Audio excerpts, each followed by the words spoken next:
Alright, ahoy hoy, I'm Planarwalk, and welcome to this open debate. The third one, I think it is. And we've actually got a flat earther to start things off, so we've got Rightthehand, and he's in the waiting lobby, and I'll bring him in real soon. But the way that this debate's going to go is it's just going to be one-on-one to start off with, but later on I may bring other people in once I've done with all the points. I do wonder how long it's going to take for Rightthehand, or not so much Rightthehand, but even maybe me, you know. But I do wonder how long it is before this debate turns into a debate of semantics. So we'll see how it goes. But anyway, let me just unmute the Discord and undeafen everything. And so now MCToon should be able to hear me, and I'll just switch over to the debate screen and bring Rightthehand in. So, hoy hoy, how's it going? It's good for me. Rightthehand, you there? Yeah. Okay. So, I'm just wondering, what point do you want to bring up first? Because you've got a few points that you use to say that the Earth is flat, right? They're not points. That's first part. Don't say these are my opinions. These are facts and observations of reality. And if you want to dispute them, then you're going to need to use facts and observations in reality. Okay, so I observe in reality the ground always under my feet and the sky always over my head. There is nothing that you can tell me that will make me think the sky is under my feet as well. Okay. So if you can demonstrate that, then I'll be on board. Okay. So I assume that you're in the northern hemisphere, right? Okay, right there, you just assume that the Earth is a ball when you said hemisphere. Well, you're north of the... Well, let me rephrase that. You are north of the equator, right? It's hard, huh? Say it again. You're north of... I assume that you're north of the equator, right? I do not know what the equator is. I've never seen it with myself, so I have no idea what you're talking. Well, if we take the map, take any map, What map? Are you saying the map that the people that tell you the Earth is a ball gave you, and then you're going to use that as proof that there's an equator that goes around the ball? Well, now we're just getting into arguments that No, see, because everything you have is not tangible in reality. So I'm going to press you to show me tangibly in reality what you're claiming. Because you're going to tell me, well, if we look at this map that I haven't verified that shows that the Earth is a ball, then look, the Earth is a ball. Yes, of course. If I gave you the map, you would say that, well, the Earth is flat because it looks like a flat map. So if you're going to give me proof, it needs to be in reality and not something that I can't verify. Does that make sense? It does make sense, but what I want to know is, are you... Because obviously the equator isn't something... It's something that's kind of real, but it's more of something that we use to... It's an imaginary line. Yeah, it's an imaginary... Okay. Can you agree it's an imaginary line? So it's not real. I can agree that it's an imaginary line, but I want to know... So why are you saying it's real? Because I want to know if you're north of this imaginary line. Can you... How can I be where in relation to something that is fake and made up? If I draw a line on the ground, I can say that, somebody's on one side of that... That's a real line. That is a real line. If I draw a real line on the ground, I can say you're on either side of it. If I said I have an imaginary line in my head, what side of it are you on? What would you... It depends where you apply the imaginary line. If you apply it to a place in physical... It's not applied anywhere. It's imaginary. What side of it are you on? Well, if I apply this... if I draw an imaginary line somewhere in the United... or just say I draw an imaginary line that's at the top of the United States, right? And we say that if you're on one side of the imaginary line, you're in Canada, and if you... Real line... Hold on. Where are you drawing this line? On a map that you didn't verify and you were given by somebody else? Is that what you're doing? You keep getting to the map. Do you not see that? You just keep reverting to the globe map that they give you so you can draw this imaginary line and make it. Now remember, Right the hand. Could you hold on? You're trying to right the hand. Hold on. He just you left. Need to let him finish. Did he just? Wow. Did he just rage? Did he rage quit? Maybe because he wanted to interrupt. Nice. Maybe he had technical issues. Let's assume that. To be fair. Okay. Yeah, he's back. Nice to be back. I'll drag him in. You back?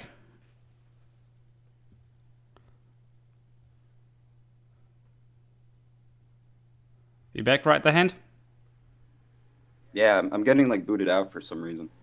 Okay, it might be technical issues, but all right. So I'm here to moderate, and I'll just ask. Hold on. I was asking for proof that the sky is underneath. No, hold on. Stop. Finish my thought. Let me finish my thought. I'm the moderator. No, I'm the moderator. I'm the moderator. Okay, so you're just going to interrupt me during my thought? Is that what you're going to do? I'm gonna insist that you don't interrupt him when he's asking you a question. That's my job as moderator. Okay, I understand that, but I asked specifically for him to show me evidence that the sky is under my feet. It's been 5 minutes, and all he has been able to do, he's got an imaginary line on an imaginary piece of paper. You keep interrupting, so you're going to let him finish his point before you interrupt. No interrupting. Let him finish his point, and then you can have your say. That sounds good. So my question is not so much a proof. It's just to know, just to get an idea of where you are. So I just want to know if you're in the place on Earth that, as a globe, we call it the Northern Hemisphere, but we don't have to He got booted out again, I think. He's out again. I'll bring him in. You back? Can you hear us, right the hand? I'm telling you, it just keeps like, after like a minute or two, I just get left and then I have to leave. I have to join back into the other lobby. Okay. It might be connection issues or something like that. I don't know why it would be. Are you on a phone? Yeah, I have to be. All the power's out of my house right now. Okay. That makes sense. So, my question is just, are you north of the equator? And what is the equator? It's an imaginary line. Do you see how you're failing? Like, you can't even, without reverting to something that you haven't verified, which is the globe that they've given you, you can't even ask a question. This is funny.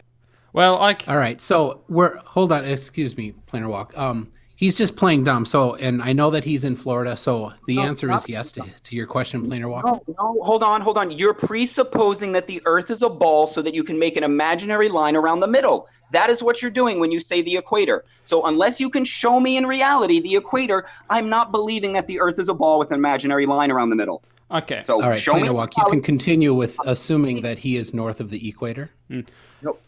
You don't know where I am in relation to an imaginary line on a map that you have not verified. Do you not understand that? Well, we can say that, so a good descriptor of the equator would be the place on the place on Earth where if you go anywhere in this place on the equinox, I think it is, and you place a stick in the ground, and there will be a point in time in day where the sun will be directly overhead and that stick will appear to have no shadow. That would be one descriptor that we could use of the equator.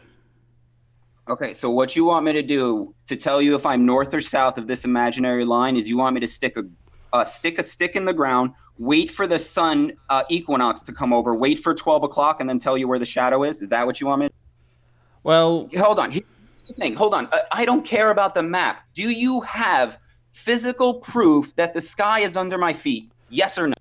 I do have some evidence that this what you call the sky is underneath your feet, and I'm going. What I call the sky. Are you saying that the air above our heads and the stars that I made that distinction up as?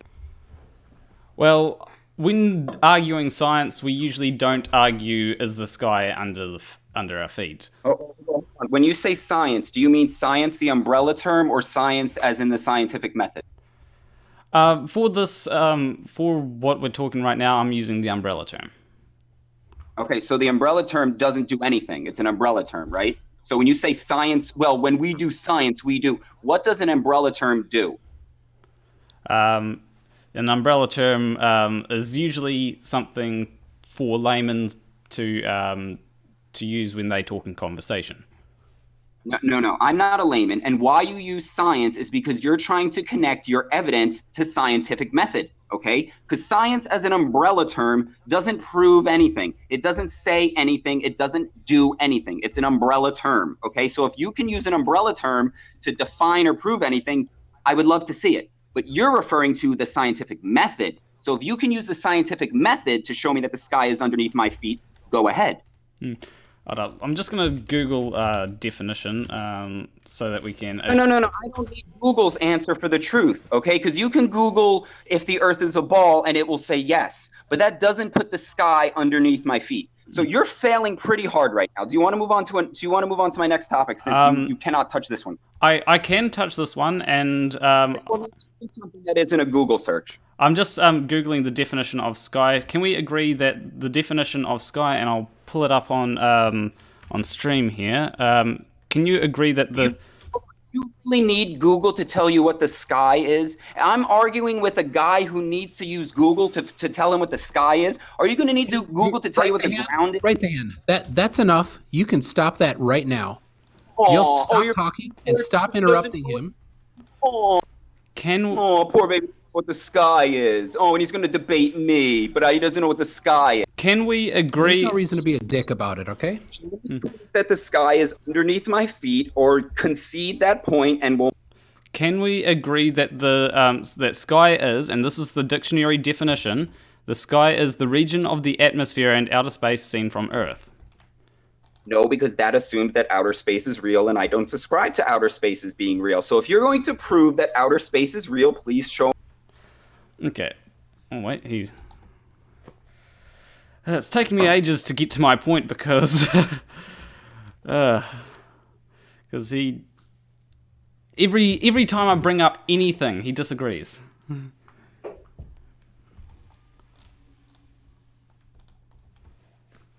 Can you hear us, Rightthehand? Yeah, I'm here. Here, you can't use that dictionary definition because it has outer space in it. Outer space is unverified, so you cannot use that. Okay, so how about we use the region of the atmosphere and stars and stuff like. How about what's not solid ground? Okay, we can use that. Right, we'll agree on that definition, right?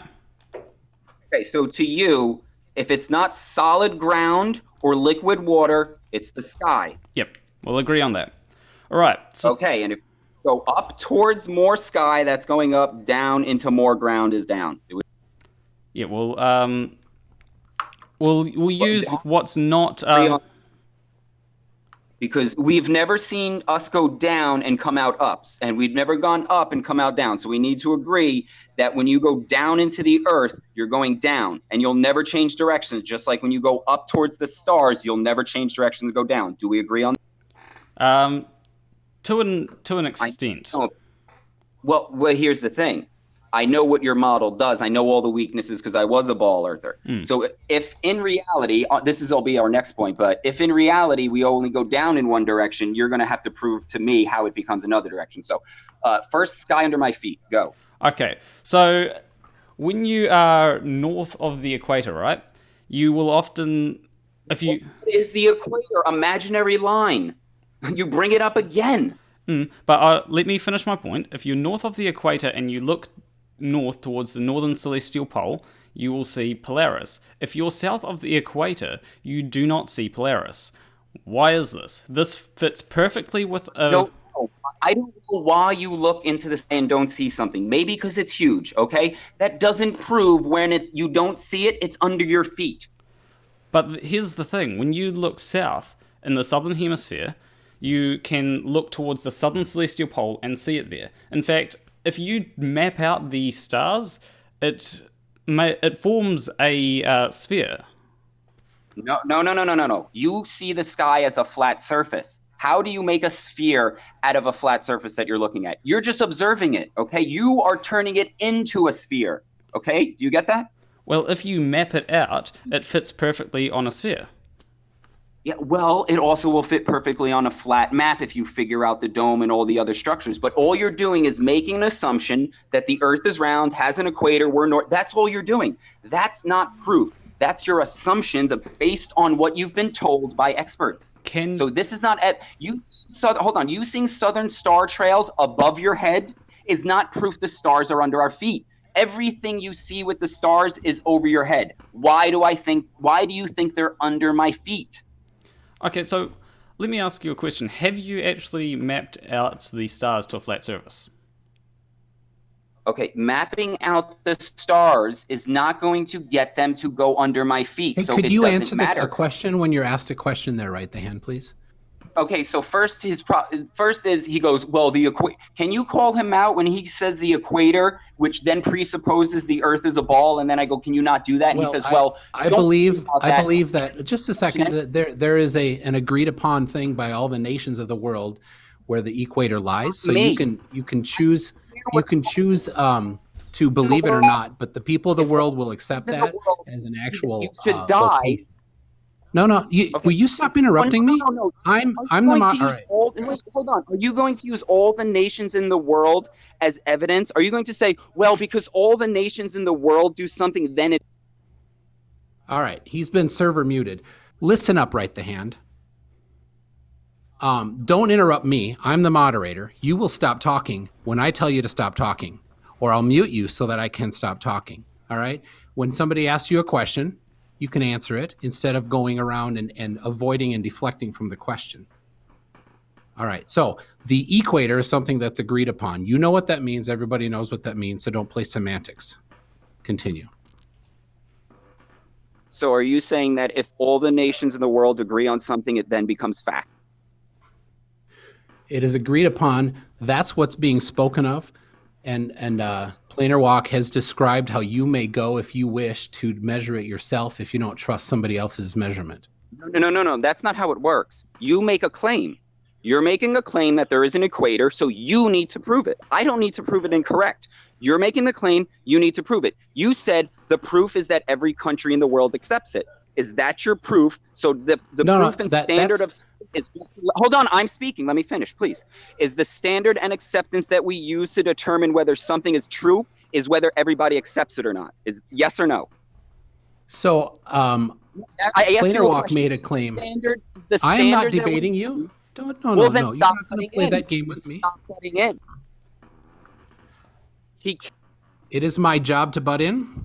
You're muted again.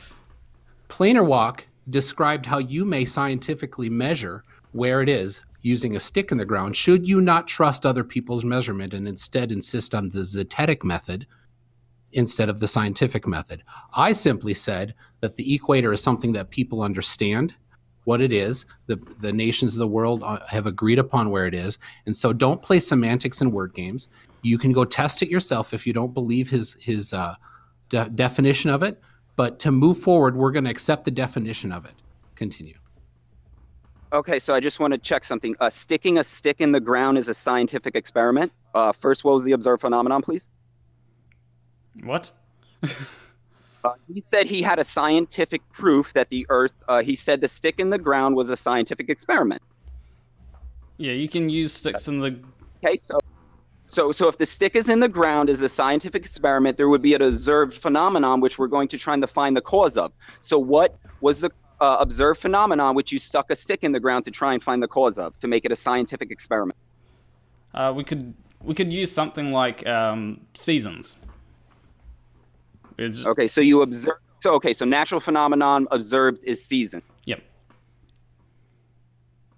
Okay, so now you want to find out why those happen. So if stick in ground, then seasons. Is that what you're telling me? No, we see.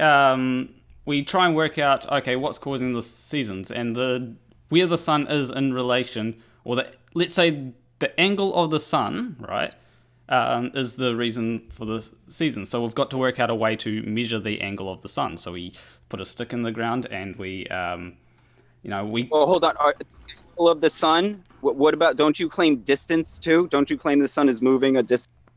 No, we only claim that the angle of the sun causes seasons. How far away is the sun?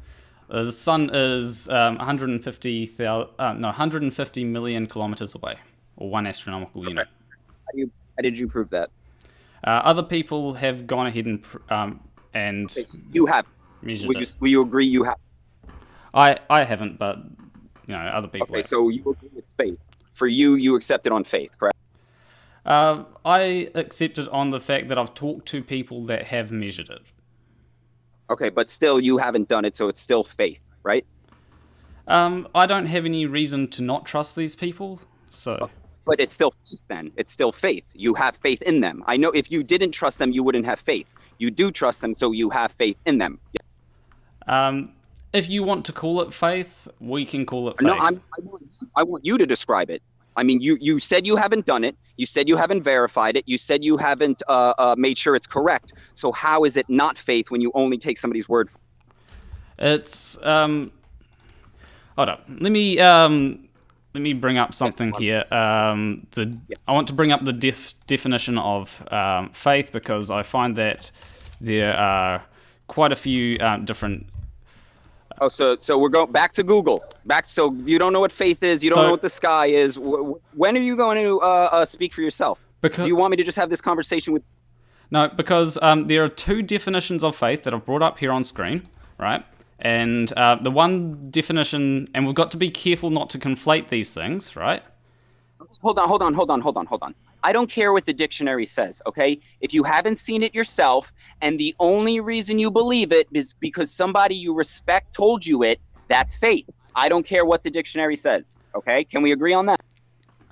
We can agree on that as long as... Okay. As long as we can agree. Wait, let him finish his sentence. As long as we agree that there are two different definitions of faith, and we must not conflate them. First definition is complete trust, or wait, why are there two definitions of one word? Because the English language has all these things like No, but those are different definitions. Like set means a set of something, or to set things up. Faith has one definition. Do you get what I'm saying? So faith. No. It's got one definition. It means when you believe in something you haven't physically, or you haven't proven, or you don't know is real yourself. Okay. That's faith. Okay. First off, there are two definitions of faith. The first one is complete trust or confidence in someone or something. The second one is strong belief in the doctrines of a religion based on spiritual conviction rather than proof, right? And we've got to make sure that we have both. No, You have both. When I believe someone who's gone out and measured it, I'm not believing it on no proof because they can explain how they measured it to me, right?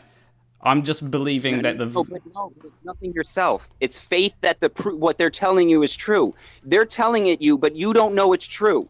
It doesn't matter what they're telling you, okay? It matters where you cannot verify it as true. That's where the faith comes in. Because he can tell you it, and it sounds great. Oh, I did this. But he could have done none of it, and he's lying. So your faith doesn't come on that he did it. Your faith is in that he's telling you the truth. Yes, but when multiple people go ahead and do it... Okay, but multiple people can lie. So you have faith in people, yes or no? I have faith in people, but I only have the first definition, which means trust. Just say yes. Okay, so here's the problem. You're trying to tell me that the Earth is 93 miles away based on your faith in people. Based on we'll use trust, because trust is a much better word. No. It's not trust. It's faith. Well, because you haven't seen it yourself. It's just like God. Okay. You haven't seen it. You've only heard about it from somebody else, and you believe it as fact. You can call it trust. Do I have trust in God? Yes. You'll call it faith. Do you know why? Because I can't quantify it to you. So you're going to use faith to discredit my God, just like I'm going to use faith to discredit your God, which is 93 million miles away the sun is. Does that make sense? Is my God many people, like people that I actually know and people that I've spoken to? Yes, your God is technology and the scientists and the people that tell you the sky is under your feet and the people that tell you the moon is a rock floating in the sky. All those people, yes. Okay, I just want to give a shout out to God right now. Fight the flat Earth. I don't need.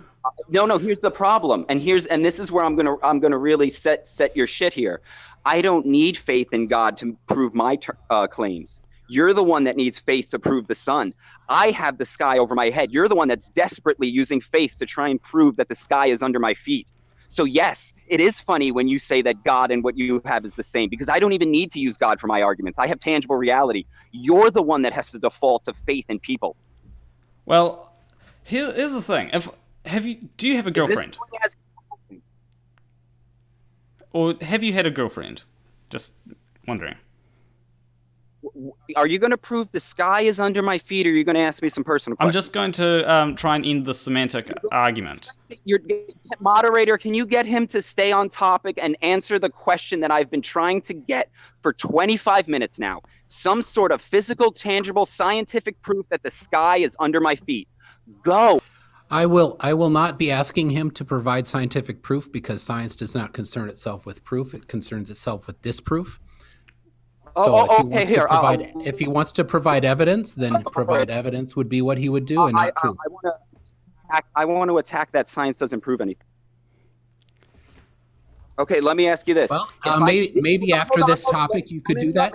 No, we're not changing topics right now. We're going to stick with the same topic. Please continue, Planarwalk.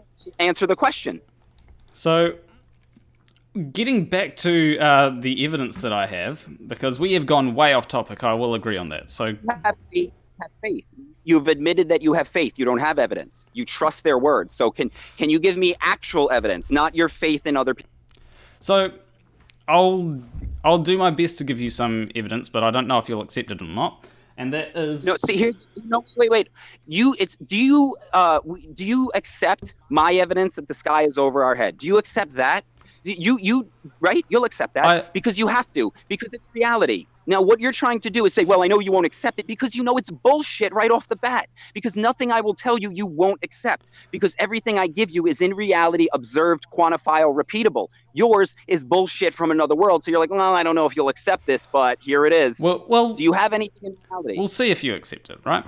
So when it comes to going back to the northern and southern celestial poles, right? You can map these out, and if you map them out, they'll generally conform to a sphere. Have you mapped them out yourself to conform them to a flat surface? Mapping the star? No, I have not. And I could map the stars in a flat plane. I could.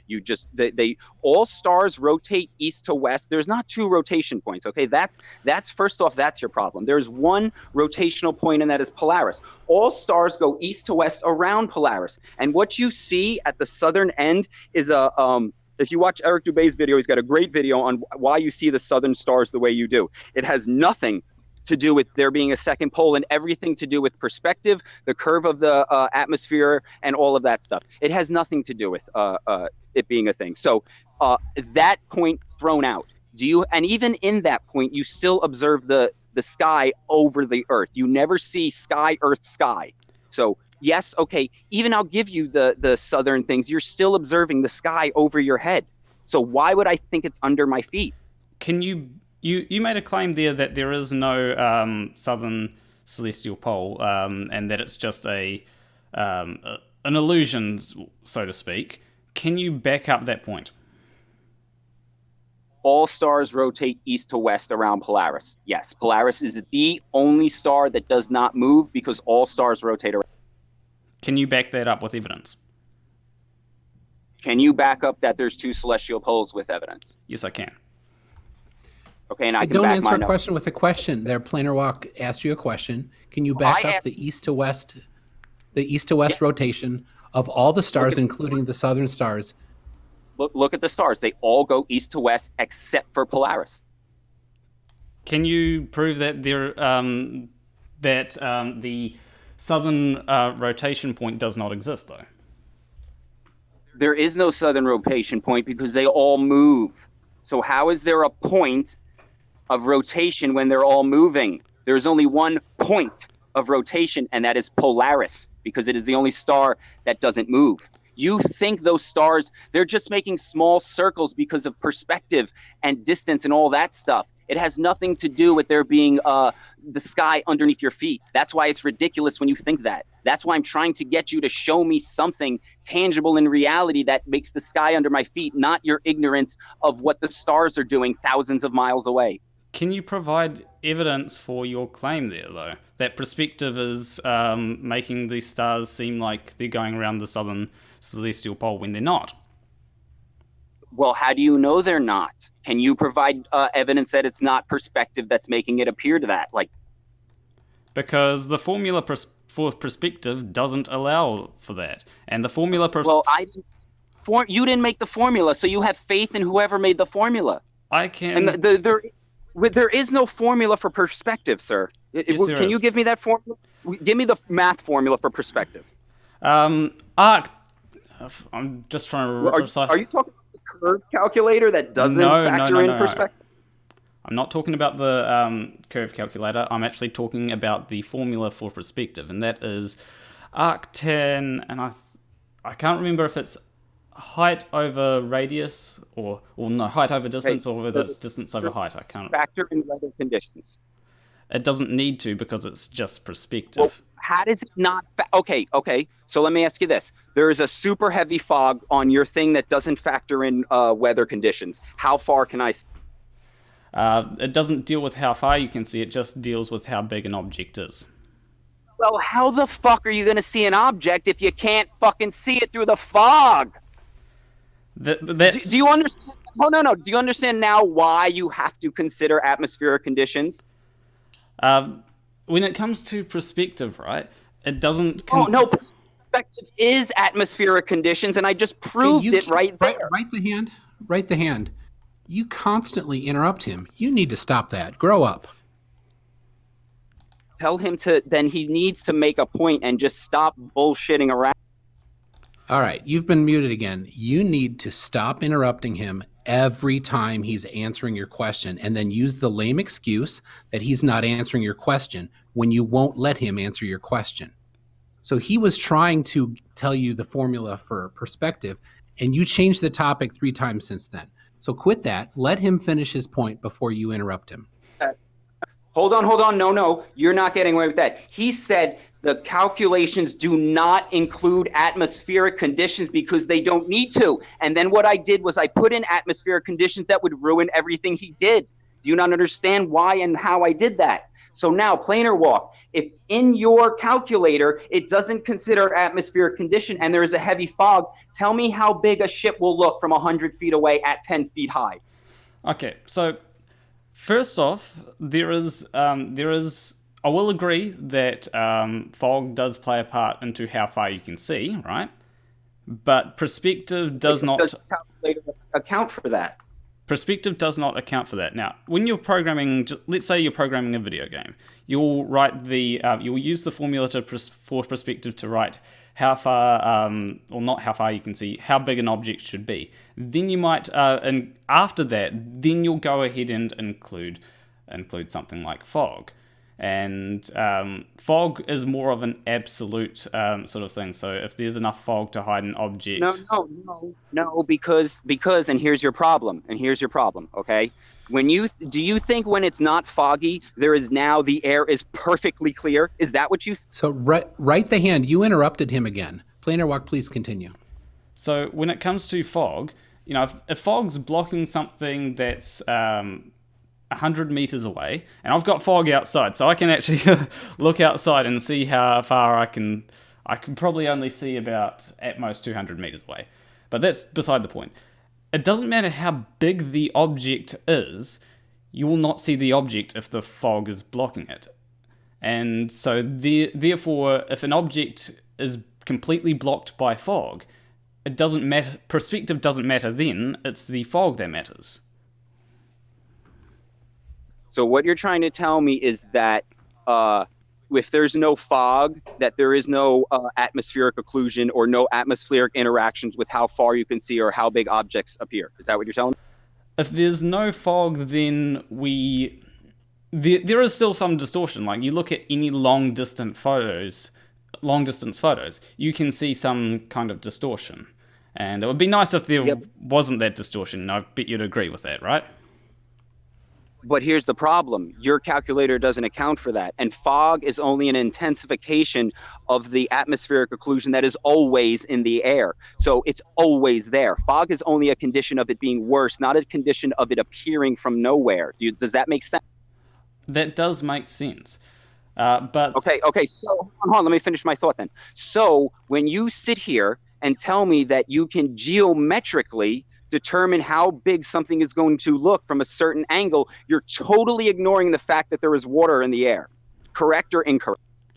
To a point. No. To what point? How does that explain to a point? Because there is water always in the air, and the further away you go, the more water there will be, which will increase and make the effect more dramatic. So if things are getting further away and your calculator is doing whatever it's doing, the lensing effect of the atmosphere is just becoming more and more dramatic, and you're just accounting less and less for it. Well, that's why that's why if you use something like the curve calculator, it actually adjusts things for atmospheric refraction. No, it doesn't. It does. It's right on Well, yeah. Yeah. Wait. Hold on. So do you know that the curve calculator changed? Do you know that? It changed about a year. No, I didn't. Yeah, it used to measure how much drop. Because there is a physical drop. Do you get what I'm saying? Because you think we live in a ball, so there's going to be a hump. Do you get what I'm saying? So you think, ball, it used to be how much actual physical dip does the ball do? And now it's refraction calculator because they were getting destroyed with the perspective argument. But they just... Hold on, you walked into another. You just. So if it is refraction, you just stabbed yourself in the heart because I have a beautiful argument for this. Okay, so when I've put the. Hold on. No, because if you think it's refraction, you're saying. So what you're saying is that the Earth bumps up, right?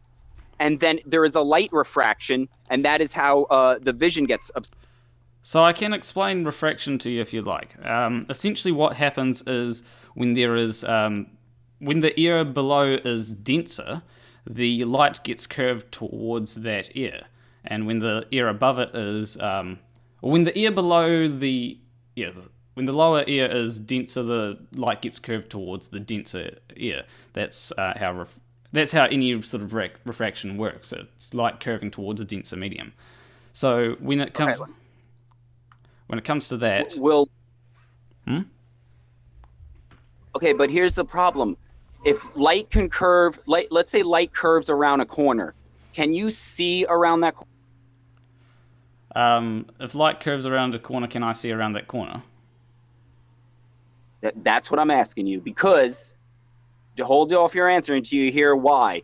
Because if you're looking at something and there is a hump of water in between you and the object, and you're going to tell me that refraction is why I can see it, how do I see when line of sight is blocked? Yes, light might bend, but my line of sight doesn't. So if the water is humping up, it's not refraction. It's a physical obscursion.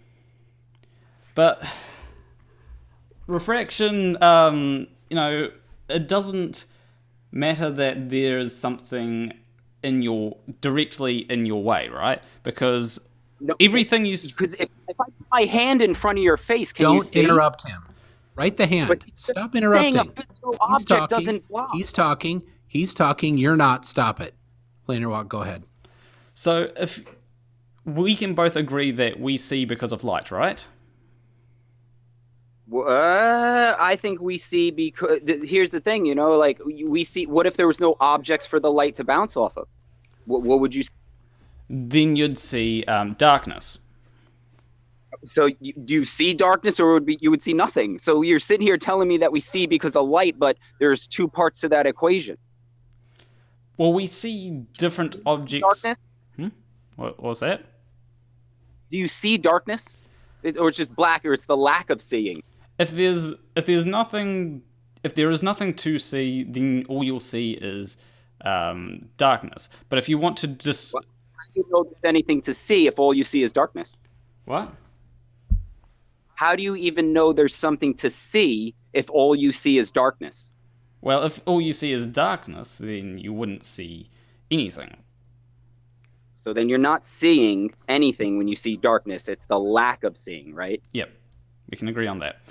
So when... Good. Well, that's yours, just for everybody. So it's not light that allows you to see, correct?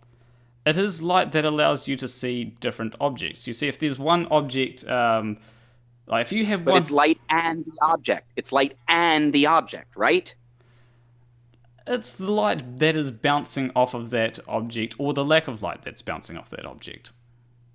But you need to. Here's the thing, man. You need both aspects in order to see something. That's what I'm trying to. That's what I'm trying to get at. Like you can't just have light, because you said if we just have light, there's darkness, and then that's a lack of seeing. So it's not just.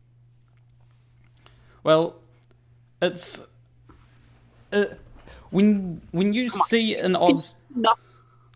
Why is it so hard for somebody who, when we're on opposites, to just admit, yes, okay, yes, you made a point, Chris. Yes, it is the light and the object. Like, come on. It's the light that bounces off the object, which is important. So do you agree we need the objects? Not necessarily. If there was something... But you said if we only have light, you see darkness, which is the lack of seeing, so you're contradicting yourself. Well, if you have a TV, you see objects that aren't there.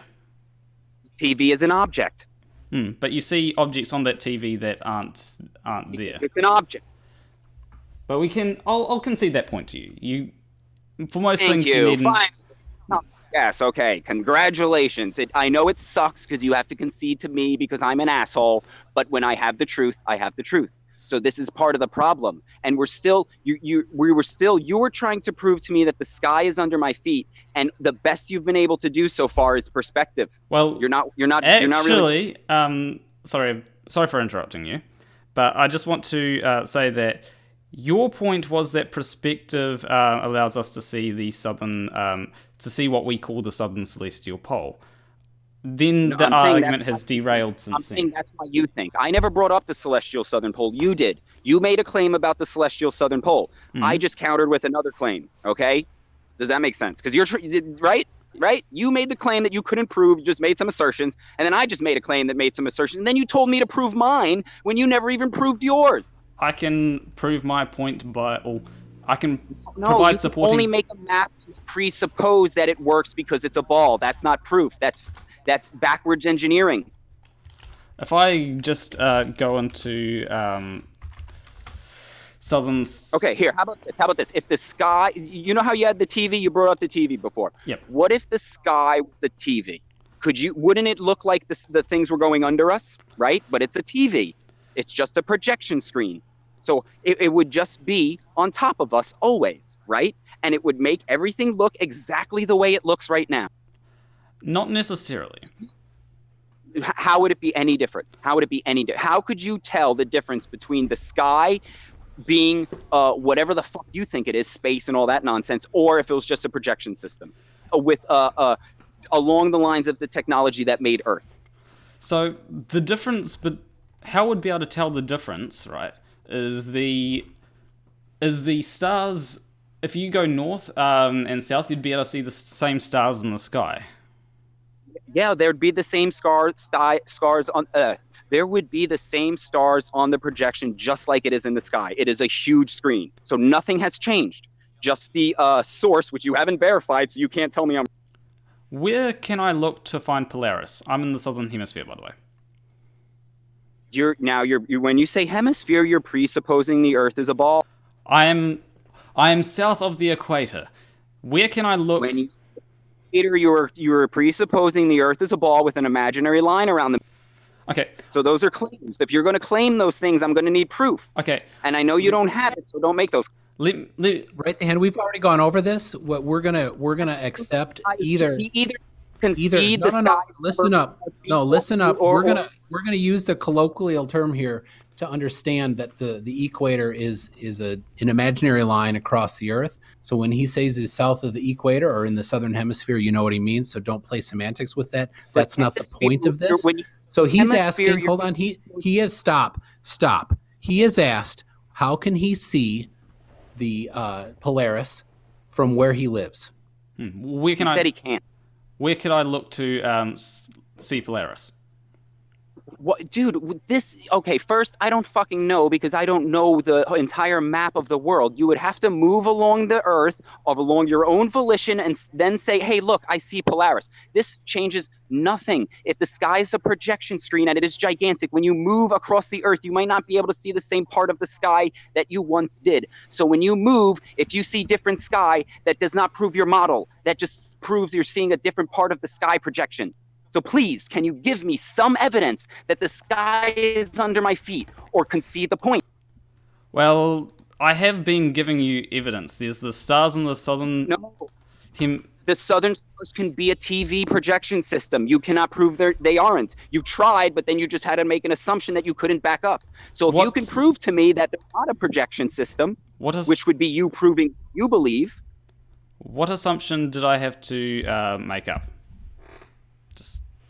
You assumed that the stars are a billion balls of gas and they're circling around and under the ball Earth. That's what you assume when you map out the star. I don't have to assume that they're balls of gas to see that the ones in the southern hemisphere are different to the ones in the northern hemisphere. But they could be different because of the projection. You're seeing the projection system from a different angle. Well, you got nothing, dude. You got just concede the point or give me something. Do you know how perspective works? Do you know the formula for perspective? Didn't we just go over this? Didn't you just admit that fog you don't take it into consideration? Didn't we just do that? Well, if you look at if I look at a star that's... You're just doing the same thing you just did. Stop interrupting him. Stop. Grow up. Hey, little boy, stop interrupting him. Let Planarwalk continue. Let him make the same exact point he just made, and I'll say let him continue. Let him continue before you answer. That's how adults talk to each other.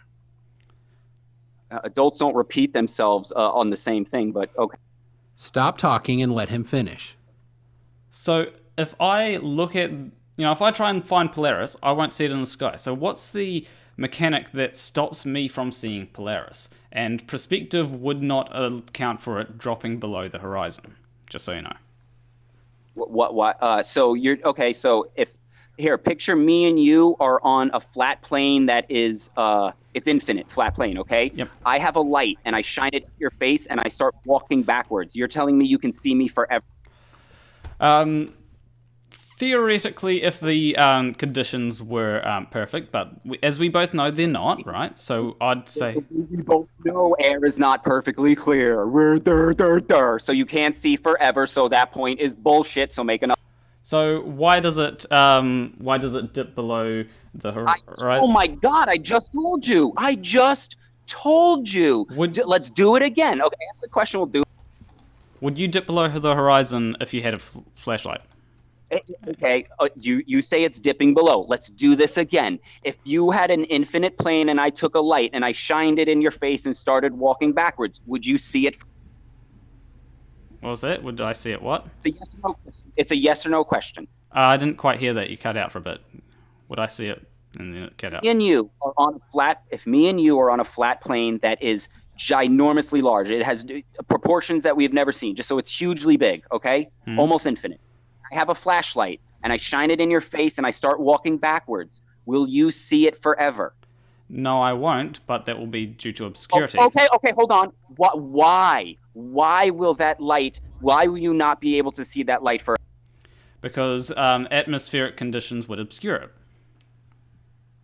Okay, here's another question for you. When you see a plane flying over your head and you see it crash into the horizon, is it crashing into the horizon, or do you know it's just getting further away from you, and the further it gets, the angle between you and it is decreasing? I do know that, but here's the... Okay, wait. So you do know that. So you do know that the further away something gets... You interrupted him again. Planarwalk, please continue your answer. Here's the thing. The angular size of the plane changes, so we know that it's getting further away. Can you demonstrate that the angular size of Polaris changes? But Polaris, one would be a light, not a physical object, so it's not going to change in size. It's only going to get dimmer as atmospheric conditions eventually occlude it from your view. Sorry, son, you have nothing. Okay, so can you demonstrate as you go further away from Polaris, it gets dimmer? When you can't see it anymore, yes, just walk away from it, and you won't see Polaris anymore. And it will be, what will happen to Polaris is the exact same thing that happens to a plane. It just gets further and further, and then it dips, it obscures into the infinity that is the horizon. Hold up. So you're making the claim that Polaris will get dimmer as you walk away from it, but no. I'm making the claim that eventually, as you get further from Polaris, you won't be able to see it anymore. That's the claim. Okay, why won't you be able to see it? Is it because it gets dimmer, or is it because it drops beneath the horizon? It's because you're getting further away from things, and the further away you get, you can't see things forever. There is a whole bunch of things that are going on. It is not one thing. It's a plethora of things, and still you have not proven the sky is under my feet. Only that you can see. Okay. Can you concede the sky point, please? Because you're reiterating the same thing. We see the stars off in front of our face, never under our feet, and you're going to say, well, they disappear under the horizon. That doesn't mean they're going under our feet.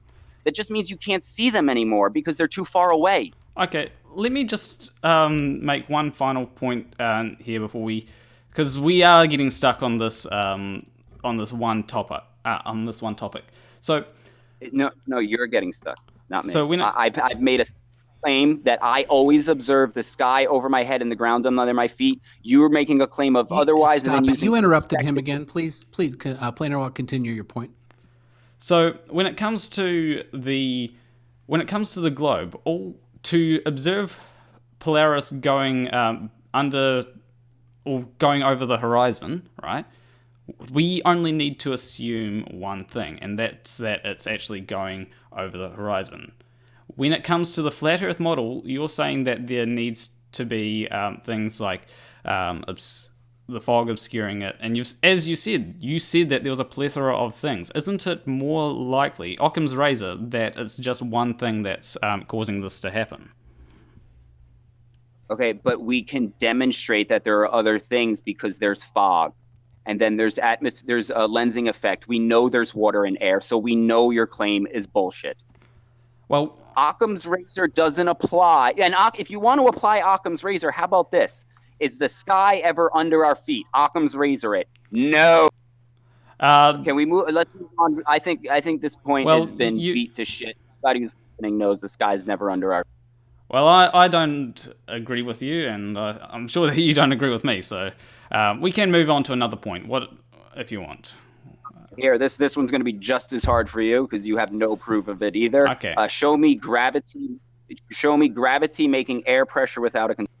Okay, that's the point that I wanted you to bring up, actually, because this is a good one. So if I were to, because I do have an idea for an experiment, and it'd be interesting to get it to work, but I need to actually get a vacuum chamber and all that kind of stuff to make it. Well, hold on. I'm gonna stop you right there. What is a vacuum chamber? A vacuum chamber is a chamber which you can create a vacuum in. Would you classify it as, let's say, what's the word I'm looking for? A container? Yeah, I'd classify it as a container. Okay, so if I said, hey, I'm going to show you me making air pressure without a container, and the first thing I did was whip out a container and put it on the table, what would you say? Well, it would depend how you're creating the air pressure within that container. But the entire fucking point is to make air pressure without the container. And you're going to bring a container. Does that not, are we not on the same page here? I said without. Here, hold on a second. Right the hand. We're off track. He was explaining his experiment when you interrupted and brought it off track on the container thing. And so let's finish hearing the experiment that he's describing. But the experiment needs to be without a container, not with a container. No, he can That's have the what- experiment be whatever his experiment is. Well, It's up to him to That's define great, his but it won't experiment. it won't prove his claim So of air Just pressure let him without. let him talk. Let him talk about his experiment, and then you can discuss it after he's done. Okay, so I just want to ask, when you say without a container, like, do you mean that there can't be any pressure whatsoever? Oh, He dropped out again. okay. Oh, here we go. I'll drag him back in. So, right hand, can you hear me?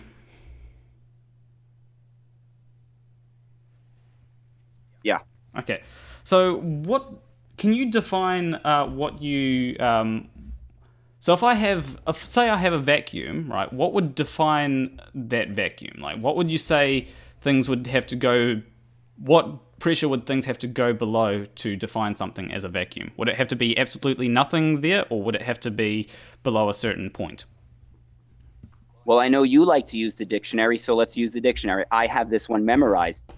Vacuum, noun, a space devoid of all matter. Where do you get from that? What's your takeaway?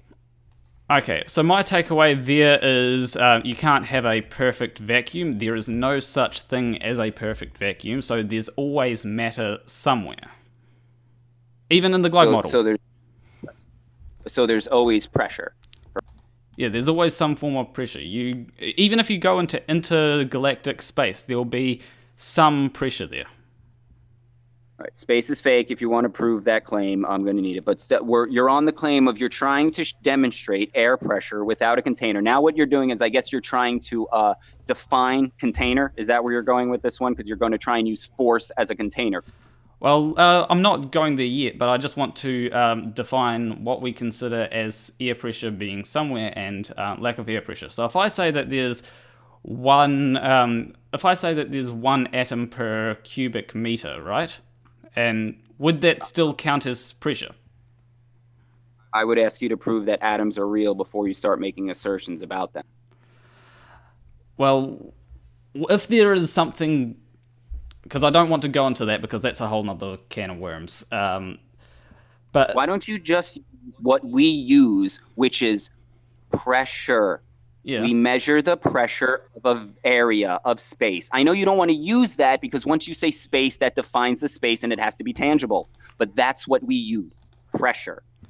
So when it comes to, let's take interplanetary space, right? I'm just...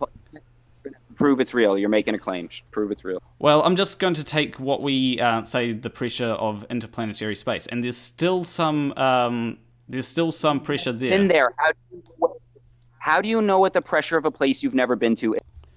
Because we can make predictions using our model, and people have gone. We've had this measured by people like by. So faith. Back to faith. We can just how it was into the sun. Faith. You call it trust. I call it faith.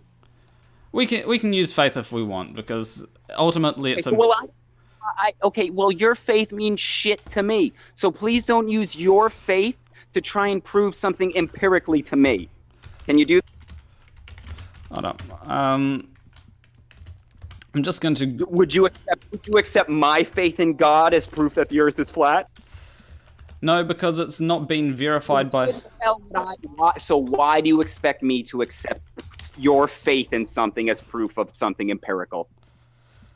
Because I'm not going to be using space as. I'm not going to be using space as a way. I'm just taking the pressure of space, and it's. You don't know what the pressure of space is because you've never been there, so stop making that claim, please. Moderator, stop letting him make claims he's unsubstantiated. He gets to make all the claims he wants like that because he doesn't need to provide evidence that he's been there to measure something. That's not how science works. Yeah, well, then it's not scientific proof if you haven't interacted and run the space. So are you saying that's how the umbrella term works? When you say science, do you mean the umbrella term? How it works, or do you mean the scientific? I'm going to insist that you not interrupt me, please. And also, I'm going to remind you that science concerns itself with disproof, not proof. Evidence would be the word you're looking for. And the scientific method does not require any one person to go and verify everything. That's zeticism, which is not something that Planarwalk subscribes to, I believe. So, Okay, and you say science as well, so it's suggesting that you don't believe in zeticism either. So we'll stick with how science does things, where you don't need to personally verify everything. No, that's no. Because then, okay, well then I don't need to personally verify that the Earth is flat. The Earth is flat. Well, no Or one's. is it a joke? Was that a joke that you're like, well, he gets to use his bullshit because it's Earth globe bullshit, but you have to back every claim you make up? Are you fucking kidding? No, it's. I'm suggesting that you back things up using scientific The people who processes. back things up are the people who make the claims. Planarwalk made a claim. Back it up. Back up atoms. Back up space. Or stop making the claim. Well, the thing that you got to consider here is that other people have gone ahead and. I don't need to consider other people. I don't. Your faith in those other people means dick shit to me. Because I have faith in God, and does that mean anything to you? No. So why the fuck do you keep bringing up your faith in other people and trying to apply it to me? Because it's other people that have, I don't care. I don't care about other people, man. They're bullshitted just like you are. So why would I take their opinion if I'm not taking yours? Do you trust that your that when you buy an item that it's going to work? I trust it's not in space. What does that even mean? When you buy an item, do you trust that making a claim about outer space, and then you're going to say, "Do I trust this water bottle?" Right the hand. He asked you a simple yes/no question. So if you want to answer, hold on. And the problem, it's polite to stop talking over me. It's polite to just start your answer with a yes or no, and then if you want to give an explanation, go ahead.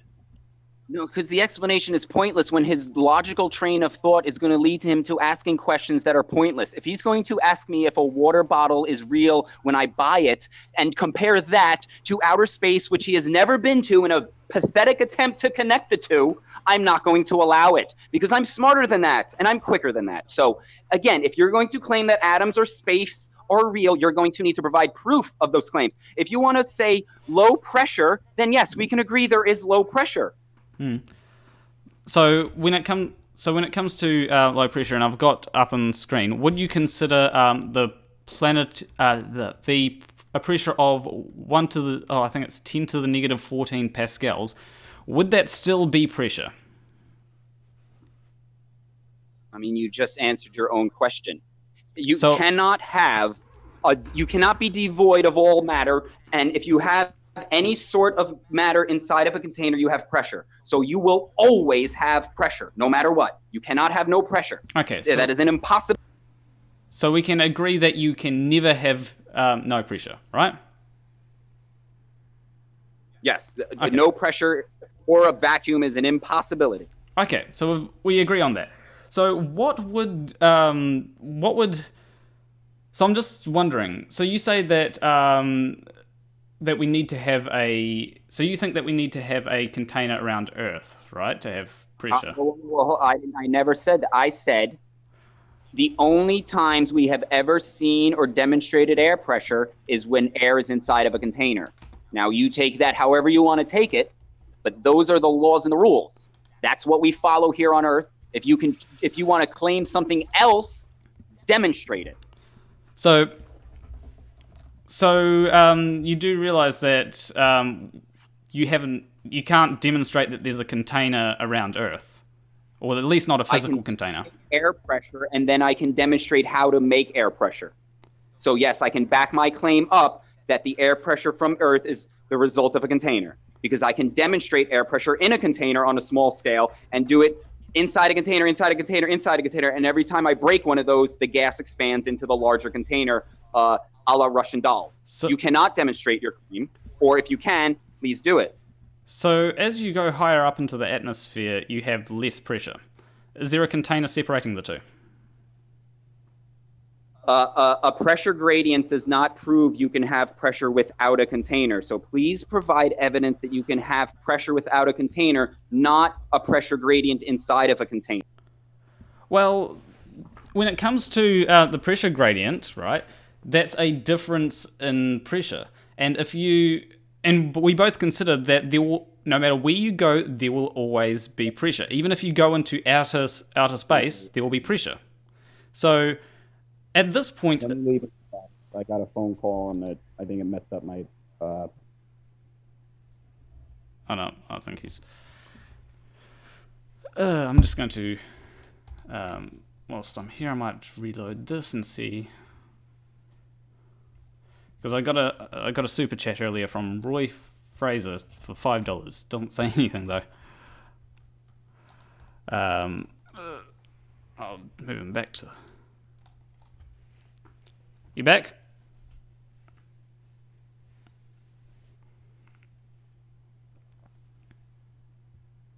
Hello? You there, Rightthehand? Okay, yeah, I can hear you now. Okay. So my point is that no matter where you go, if you go into outer space, there will still be pressure there, right? So You've never been to outer space, so how do you know it's real that you can go there? well, if we assume that outer space is real, then there would still be some form of pressure there. So when it comes to this, do you think that we need to have a container around the globe? If the Earth was a globe, would we have to have a container around it, a physical container? Are you? No, the Earth cannot be a globe. So I can't. That'd be like asking me, if you had a square, could it be a circle? No, that's I can't even answer that because that's I don't even know what to say to that. It's astronomically. If the Earth... No, if you had air pressure, you would need a container. So even if you had the ball Earth, there would have to be some container around it. Yes, that's what I'm saying. You got whatever you got for air pressure, you're going to have a container to contain. Okay, so theoretically, from what you're saying, it sounds like you'd have to have a container around the entire universe, right? Well, I don't subscribe to anything other than just Earth because I haven't been anywhere other than Earth. And I would guarantee that you haven't either. You cut out there. Am I correct when I say you've never been anywhere besides Earth? Yeah, I haven't been to outer space. I'll agree with you on that. So how do you know there's even a universe for this container? Maybe the container is only on Earth because Earth is all there is. Because there's been many observations made, and I know that you don't accept the observations that are made, but there's been many observations made that that can tell us how big the universe is. I've actually spoken to someone who has done these observations, and I'm going to try and speak to him sometime in the future to try and make these observations myself, which would point to a universe that is around. Which would show that the furthest we can see in the universe is 13.4 billion light years away, I believe. Okay. Well, until then, it's still faith. 2, how do you tell the difference between the sky being a projection system and it being whatever the hell you guys think it is? And 3, you still have yet to demonstrate air pressure without a container. Well, I can demonstrate a difference in air pressure without a container. Without a physical container. You can do what? I can demonstrate a difference in air pressure without a physical container. But you can't make that pressure without a container, so your point is null and void.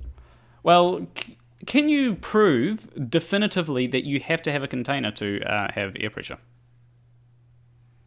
Yes, because every time we've tried to make air pressure, we've always needed a container. Now, if you're going to say otherwise, that's your claim now. But that's a difference in air pressure. You've still got the air pressure around you. You can have a difference in air pressure in a container. That an air pressure difference doesn't negate the need of a container. It just means you have an air pressure differential in a container, and there is a reason for that happening, not that you don't have a container. That's not how it works. It's not like, air pressure gradient, bam, we don't have a container. No, that's not a logical conclusion. Well, what you're saying is that to create an air pressure, right, you need a container. And if I'm not saying... No, it's not my opinion. I'm not saying that That's what reality shows us, okay? Because every time a tire is a container. You pop the air goes everywhere. I'm not making this up. Don't pit this on me like this is my opinion. This is the laws of nature. So if you want to show me that the laws of nature cease to exist because of gravity, I'm going to need a demonstration, preferably a scientific one. Well, actually, I'm going to... when it comes to the thing for a container, and this is the exact same as the point that you're trying to get me on. When I say that you need... when I say that there can be a pressure gradient, or when I say that you can create a pressure... You could theoretically create a pressure gradient within a container. You'll say whenever you have a container that has a differential in air pressure, you've got air pressure outside of that container always. Because Earth is a container and all of the experiments happen inside of its atmosphere, which is air pressure. But can you... Hold on. No, I can prove that air pressure comes from a container. That's the only way we can make air pressure, is when the air interacts with the walls of the container. That's the only way you can make it. If you can make it some other way, then you can claim that's how Earth is making it. You don't get to claim Earth is doing something we've never seen done and that goes against everything we see so that your model can be correct. That's not going to happen. You have the bold, outrageous claim. You need to provide some evidence for it. Well, here's the thing. You have a container which has... You're assuming that Earth needs a container. A solid container. No, I'm proving air pressure requires a container. You're trying to tell me it doesn't, yet you can't show it, so you're just going to try and get me that Earth is doing it with no proof, right? Well, have you proven any container around Earth? Have you physically shot a rocket and proven... Since science, I've disproven that you can make air pressure without a container. You cannot do that. I've disproven it. Because that's what science does. Because every attempt to make air pressure without a container fails. So it has been disproven. So what if I could create air pressure within a container, or what if I could create air pressure within a container, right? And there was also a vacuum sitting next to the air pressure. Where on Earth there's nowhere on Earth that's a vacuum, so why the hell would you even bring a vacuum into the experiment? And on top of that, it's still in a container. Okay. No, really, Earth is not a vacuum. There are no vacuums on Earth. Hey, why did you stop interrupting? He was talking. Go ahead, Planarwalk. Okay. You do realize that we can create vacuums that aren't inside a container. We just need to apply constant force to create these vacuums. Have you ever? I know what experiment you're talking about with the magnetized ionized gas. I'm actually talking about. I think it's wingtip jets. I'll just have to Google it to make sure that I'm... I know every single one of those experiments, they happen in a vacuum. Vacuum from jets. Do you know what a vacuum chamber is classified on? We went over this. I do agree that it is classified as a container, but when it... So then you can't claim that as proof of air pressure without a container. So stop using it. That's please. A vacuum chamber. I'm trying to... Earth is not a vacuum. Nowhere on Earth is a vacuum. So a vacuum chamber should not be anywhere near when you were trying to prove air pressure without a physical container. You do realize, right? You do realize that we can create vacuums from, I think it's from the tips of jets, I think it is. Tips of the wings of jets or something. If anyone's got a source for that, I'm just trying to work out what it is called again. Pressure.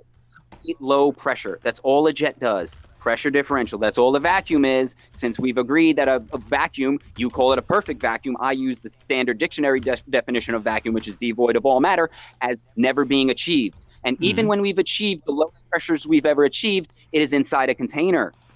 So you have nothing. I think it's vortices. So your argument, because there is no place in the known universe that is, wingtip vortices is what it's called. So because your argument is that you can't have pressure without a container, and there's nowhere in the known universe that doesn't have pressure, how does that make sense? That Earth is in a container. How does it not make sense? Well, it doesn't. Your argument is. I'll try and break it down, and I don't. So your argument is to have pressure, you need a container, right? It's not my argument. We have Law of nature has shown us. we Okay, this is not my argument. I'm showing you what nature tells us. So stop pinning it on me as my opinion. This is not my opinion. This is backed by scientific research out the wazoo. Boyle's gas law, the law of thermodynamics. They all say this. It's not my opinion, okay? So stop saying it's my opinion. This is the law of nature that says you need air pressure. You need a container for air pressure because it cannot be demonstrated otherwise. It's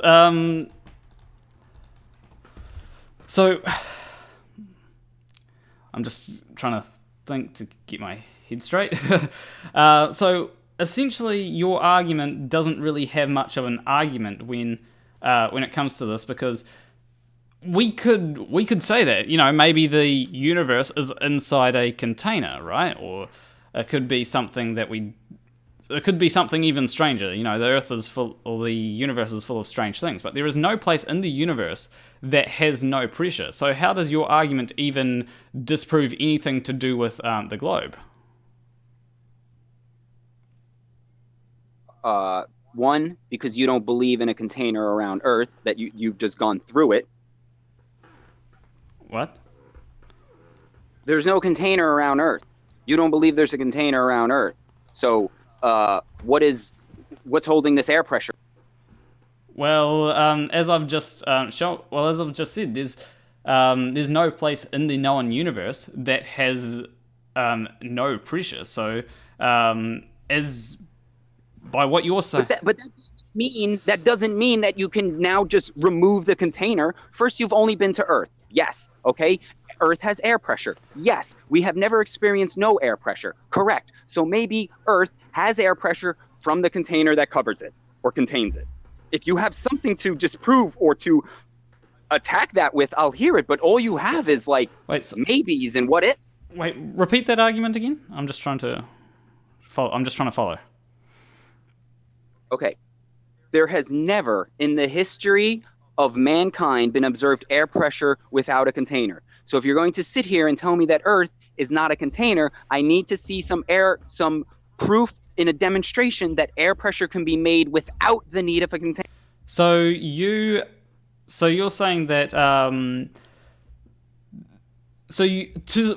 first to start that off, you need to assume that that Earth is in a container, because No. See, this is where you keep fucking up. We don't need to assume anything because Earth has air pressure. Do you deny that Earth has air pressure? I don't deny that Earth has air pressure. Okay, so if we have air pressure, right, now we're going to start running experiments to find out where that air pressure comes from. And when we do those scientific experiments, okay, we can disprove that no container makes the air pressure. We can disprove that because the only way scientifically we can make air pressure is in a container. Then what you're going to do is tell me, but Earth doesn't apply. And I'm going to say, prove it. So here's a real kicker for your experiments. The experiments only show a difference in air pressure between the air pressure of the Earth and the air pressure of the container. Do you agree with that, or do you disagree? No, we control the air pressure inside of the container. We can bring it down to the lowest we've ever seen, or we can pump it up super high. We have total control over the pressure of... Oh, he dropped out again.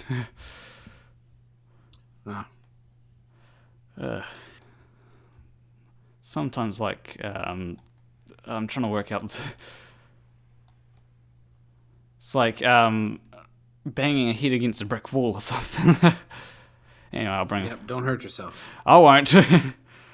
All right. I'll bring it back in. So when... Yeah, I'm back. So when it comes to these experiments that you're running, you've got a difference in air pressure between the air pressure that we experience on Earth and the air pressure that's in the container.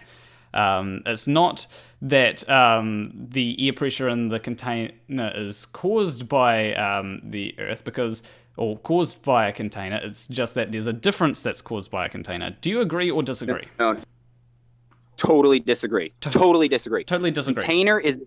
Totally disagree. The container is its own individual air pressure that Earth's air pressure does not affect. Because you can take that container and you can bring it up into the upper atmosphere where Earth's atmosphere drops. And if it's a steel scuba tank, you have the exact same pressure inside.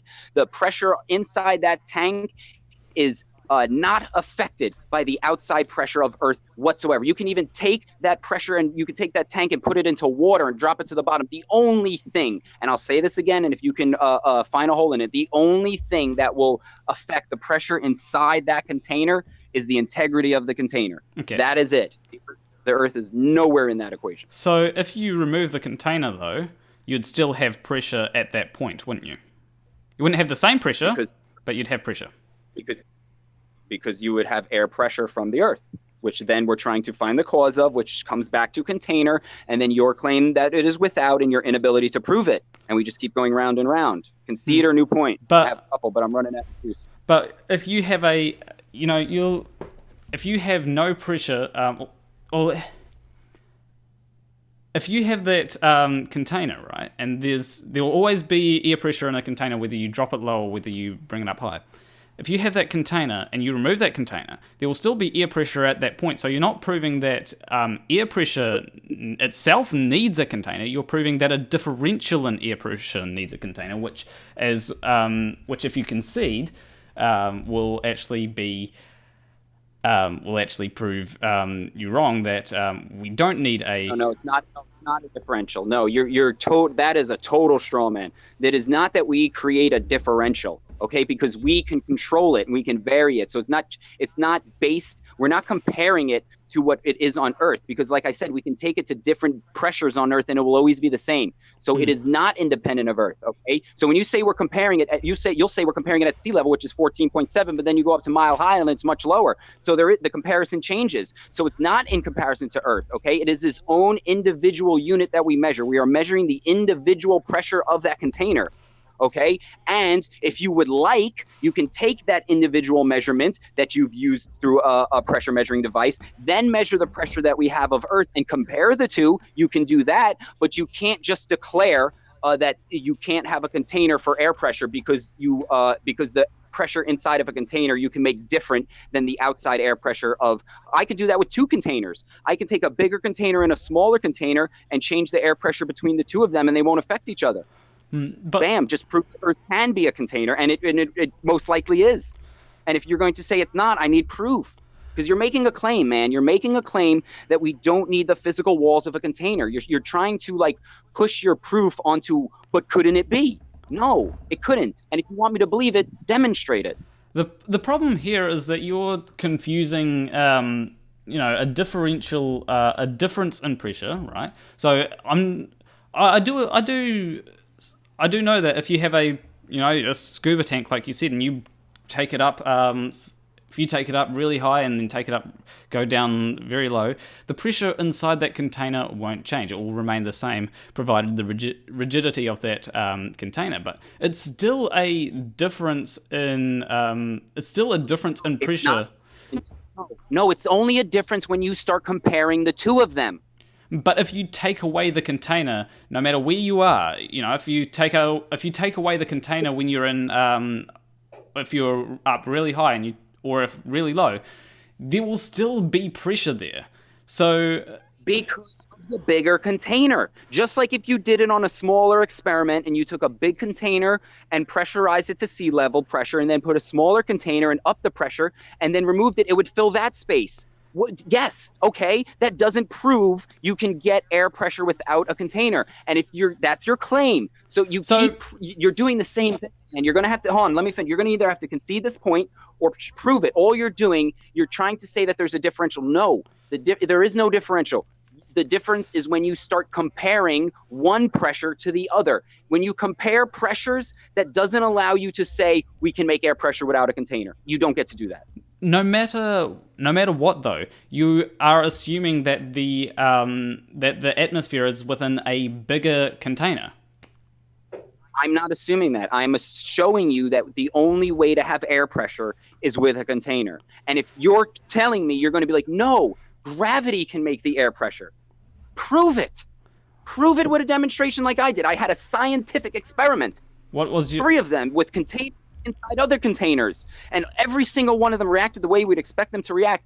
And then when it comes to Earth, you're going to say, no, it's not going to react the way scientists says it. Well, within Earth, there is a pressure gradient, which is caused by gravity, and that and would expect. That's a claim. Can you prove that claim? Well, that is the pressure gradient is exactly what we'd expect to see from a force like gravity. Okay, and it's exactly what I expect to see from a very large container in a dynamic system made up of many different gases with the sun. Yes, exactly. That doesn't prove your claim. So, so why do we have a pressure gradient? Can you answer why?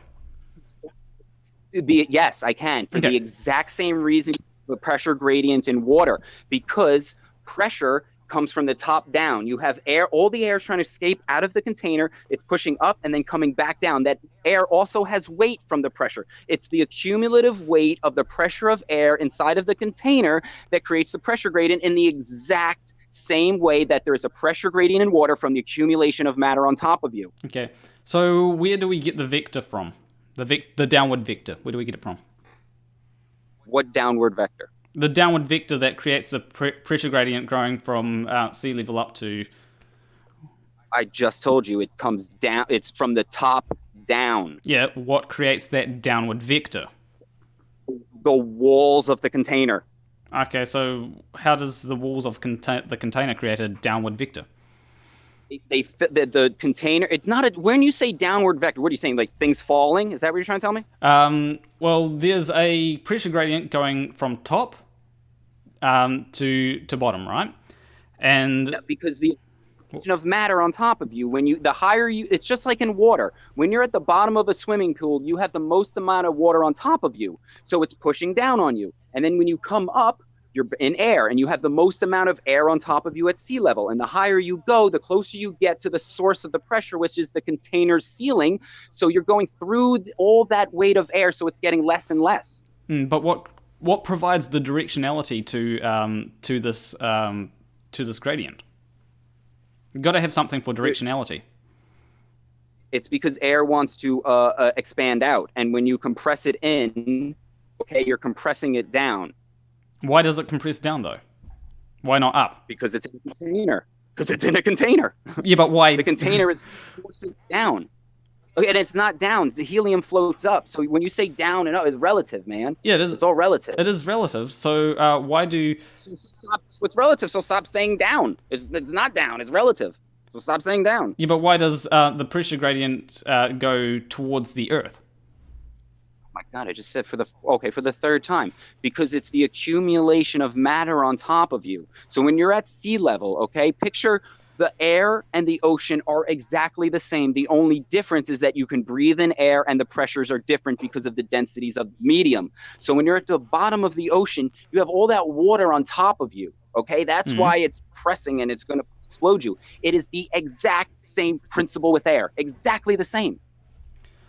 Yes, but the problem that you've got is you've got no reason for the directionality. You've just gotten... There is no... When you say directionality, what are you talking about?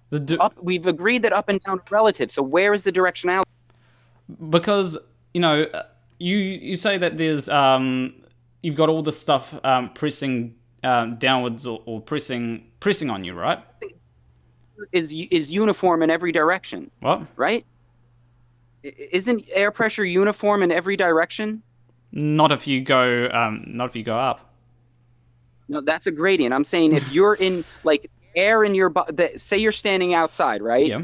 The air is pushing equally on all sides of your body, right? Unless there's a wind or something, like air doesn't push from the bottom up more than it does from it's an equal on all sides.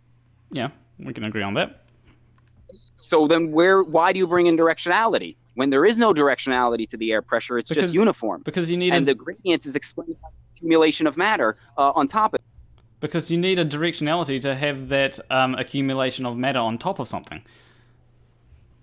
Yeah, and it comes from the stacking of so water pushes air, which pushes rock pushes water, which pushes air because it's densities. So now you get into So now your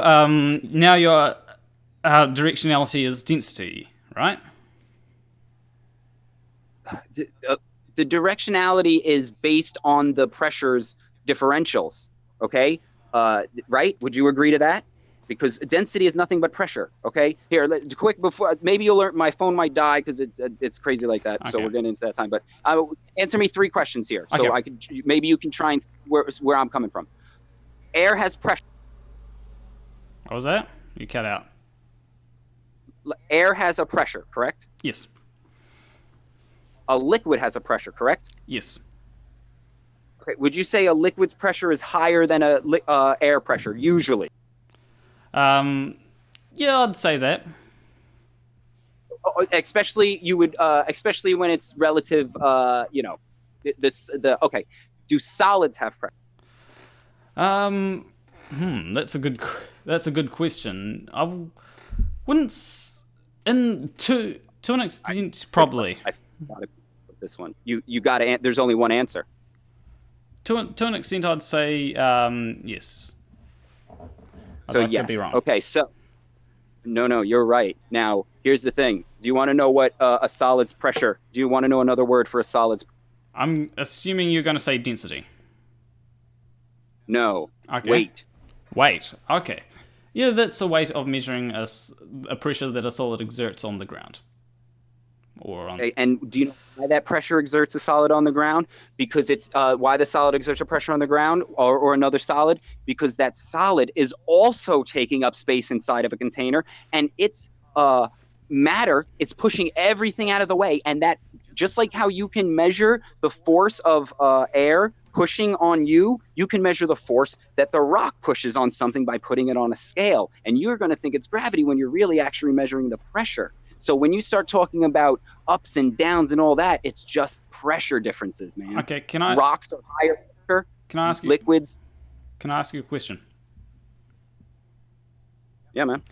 If I have a rock and I measure its weight just regularly, right? And then I put that rock in a vacuum chamber, will it have the same weight? Weight is no, because weight is, if you put a rock in water, will it have the same weight? It'll have a slightly we'll have a different weight compared. It weighs less because of the buoyancy factor of the medium that it is in. Yep. So you have 2 things when factoring in a scale's weight. Okay, a spring weight not so much, but a scale. When you use the weight of a scale, because now you're measuring pressure differentials, right? So you're measuring the amount of pressure that rock is putting in relation to the medium around it. So when water has a higher buoyancy factor, because water has a higher pressure, it lifts the rock so it doesn't exert as much pressure on the scale, so you get a lower reading. When you take that same rock and put it inside a vacuum chamber, you're going to remove all of that air that's also helping lift it. So it's going to put more of its pressure on the scale.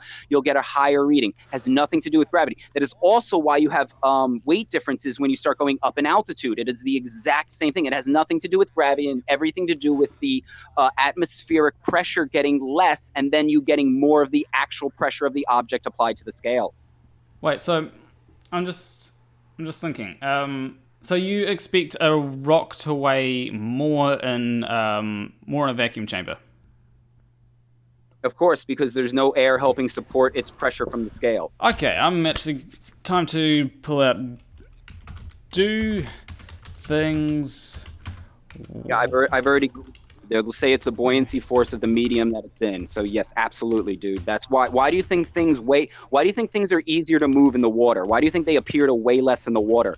Because the water's pressure is higher. So it's adding. It's when you move an object, you're using pressure to move it. Okay, everything is pressure. It's not fucking gravity. Throw that shit out. So when you start using pressure to move an object, you're moving its pressure. You're taking your body pressure and energy to move the pressure of that object, and you're moving all the things out of the way because it's all taking up space in a container.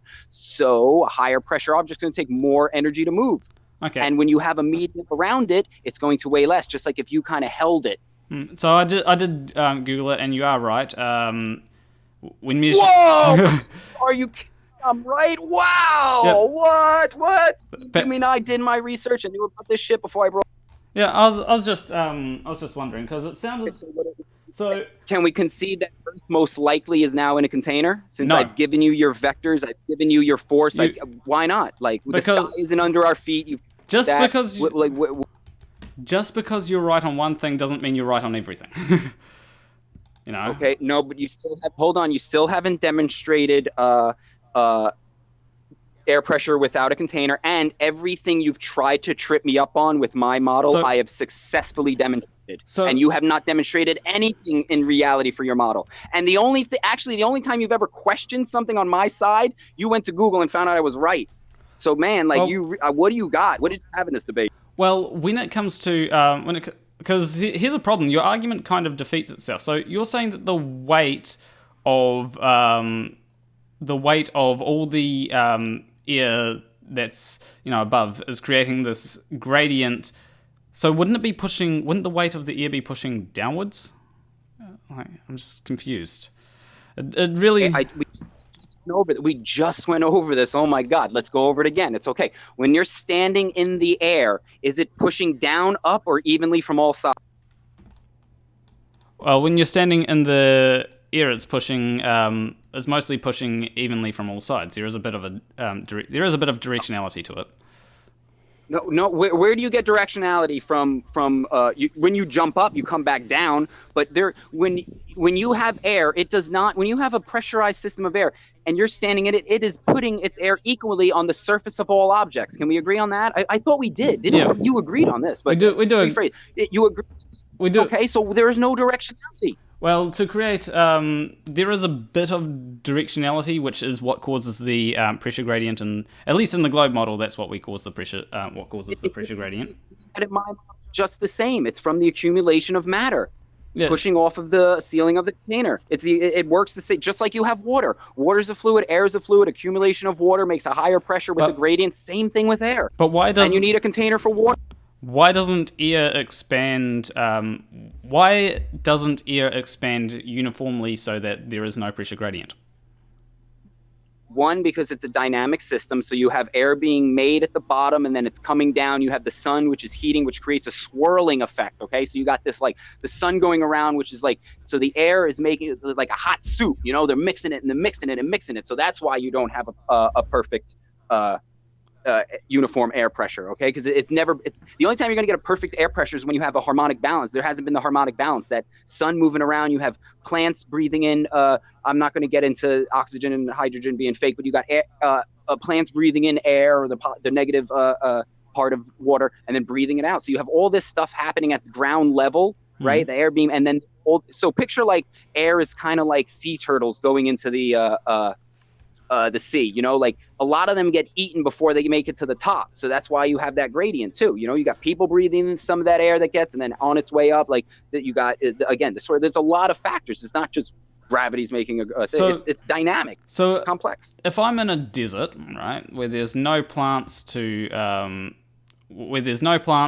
create difference in air pressure, how will that affect the air pressure, or is there so many factors that create a different air pressure so that it's uniformly the same air pressure as you go up and down with slight variations, of course? The sun is such a huge force of energy that it's going to negate the vast majority of the other factors, and you're going to get a pretty uniform gradient. Because picture you had a soup and you took a ladle and you just did a slow stir. Like that's what the sun is. It's just doing a slow stir, and it's just moving everything very swirly, right? Okay. So that is kind of making the evenness to everything. Okay, can you demonstrate that? I don't need to demonstrate that because you were just asking and I'll explain why. Because you're just asking me questions on like, I can demonstrate a pressure gradient inside a container. Yes, I can do that. I can demonstrate moving air pressure inside of a container. I can do that. I can even take a container and then take a heat source and move it around the container and get the pressure inside the container to swirl around. I can do that. So now, can you show me air pressure without a container? So can you question: can you create a pressure in a container that has a difference of that has, just say 100 kilopascals at one area of the container and has 75 kilopascals at another area of the container just by using heat? It would depend on how big the container is. How big would you need the container to be? I don't know. I'd have to do a lot of fucking, you'd have to do trial and error. You'd make a big container and you'd start heating it up and you'd see. Like, you'd have to run that experiment. I don't know. But you're still not proving air pressure without a container. Well, you haven't managed to prove a pressure gradient like the one we see in a container. Here's the thing. I've proven a pressure gradient inside of a container, like the one we see. You haven't proven it like the one that we see. It's, and another thing to consider is that as you go up higher in the atmosphere, it does get colder. Oh. Another thing to consider is as you go up higher in the atmosphere, it gets colder. So. Hello? Oh, yeah. Can you hear me? All right. So here, the crux of my argument on this one is, yes, there is a pressure gradient, okay? But a pressure gradient, one, is still part of a pressure system, so it doesn't negate the need that pressure systems require. And two, just because you say, well, I've been told that this is the pressure gradient and that wouldn't line up, therefore, no, that's not scientific, man. Like, well, it does. And three, the claim is on you to provide evidence for air pressure without a container, not a pressure gradient, which you can then default as being made through no container. Well, when it comes to the globe model, we do have something like a container. It's just not a solid container, right? And the non-demonstratable one, that's your issue. We can demonstrate the effects of this. Okay, I'll give it. This is why it's a joke, because even if I gave you gravity, right? You say, oh, I'll give you it being real. You still cannot provide evidence that it's strong enough to make air pressure without a container. Same with water. And that was going to be my next argument, but I'm probably going to die. And I would say, you'll say, well, gravity makes the water stick to Earth. Okay, and even without me trying to attack gravity and Cavendish and all that bullshit, I would just say, all right, you have gravity. Now show me that it's strong enough to hold water to a ball. Okay. And you couldn't do it. You couldn't demonstrate it, just like with the air. So you get what I'm saying? Even if you have your force, you still... I think he just died, because I will. Trapped again. That was the last point that I wanted to. There he is. Oh, he's back. That is that is the. So you just brought up the last point that I wanted to address, right? And that was the water on a ball. Can you please define what causes the shape of water? Okay, so I have a scientific experiment actually for this, and my hypothesis is, first I see water, and my observable phenomenon is me seeing water interact with objects, and I'm going to try and determine the properties of water and why it does what it does. Second, I will set up my hypothesis is I believe it's the shape of the object which determines how water will interact with it. Then we'll start the experiments. We'll take different size, shapes, and density objects, and we will have water interact with it. And you will notice that on every single rounded or ball-shaped object, the water will roll off of. And then you also notice that on every bowl-shaped or flat type object, the water sits on it. Okay, so I've concluded, based on scientific research, that it is the shape of an object that determines how water will interact with it, not its lack of size. So whatever you want to do with that, go. Okay, so that doesn't describe every shape that water can take, right? There is, if you spin a bowl around, you'll actually get it starting to move. If you've got water in a bowl and you spin it around, you'll actually start to get the water to move up the sides of the bowl. We can agree on that, right? Put it in a bowl and it sat in the bowl. Yeah, I did bowl experiments. It sat in a bowl. But when I poured it on the water ball, when I poured it on a ball, it rolled off. So if you want to say that the water is on Earth in a bowl, and it's, yeah, sure, I'll agree with that. Well, but it ain't. If you've got the bowl spinning around, the water will start to go up the sides of that bowl, right?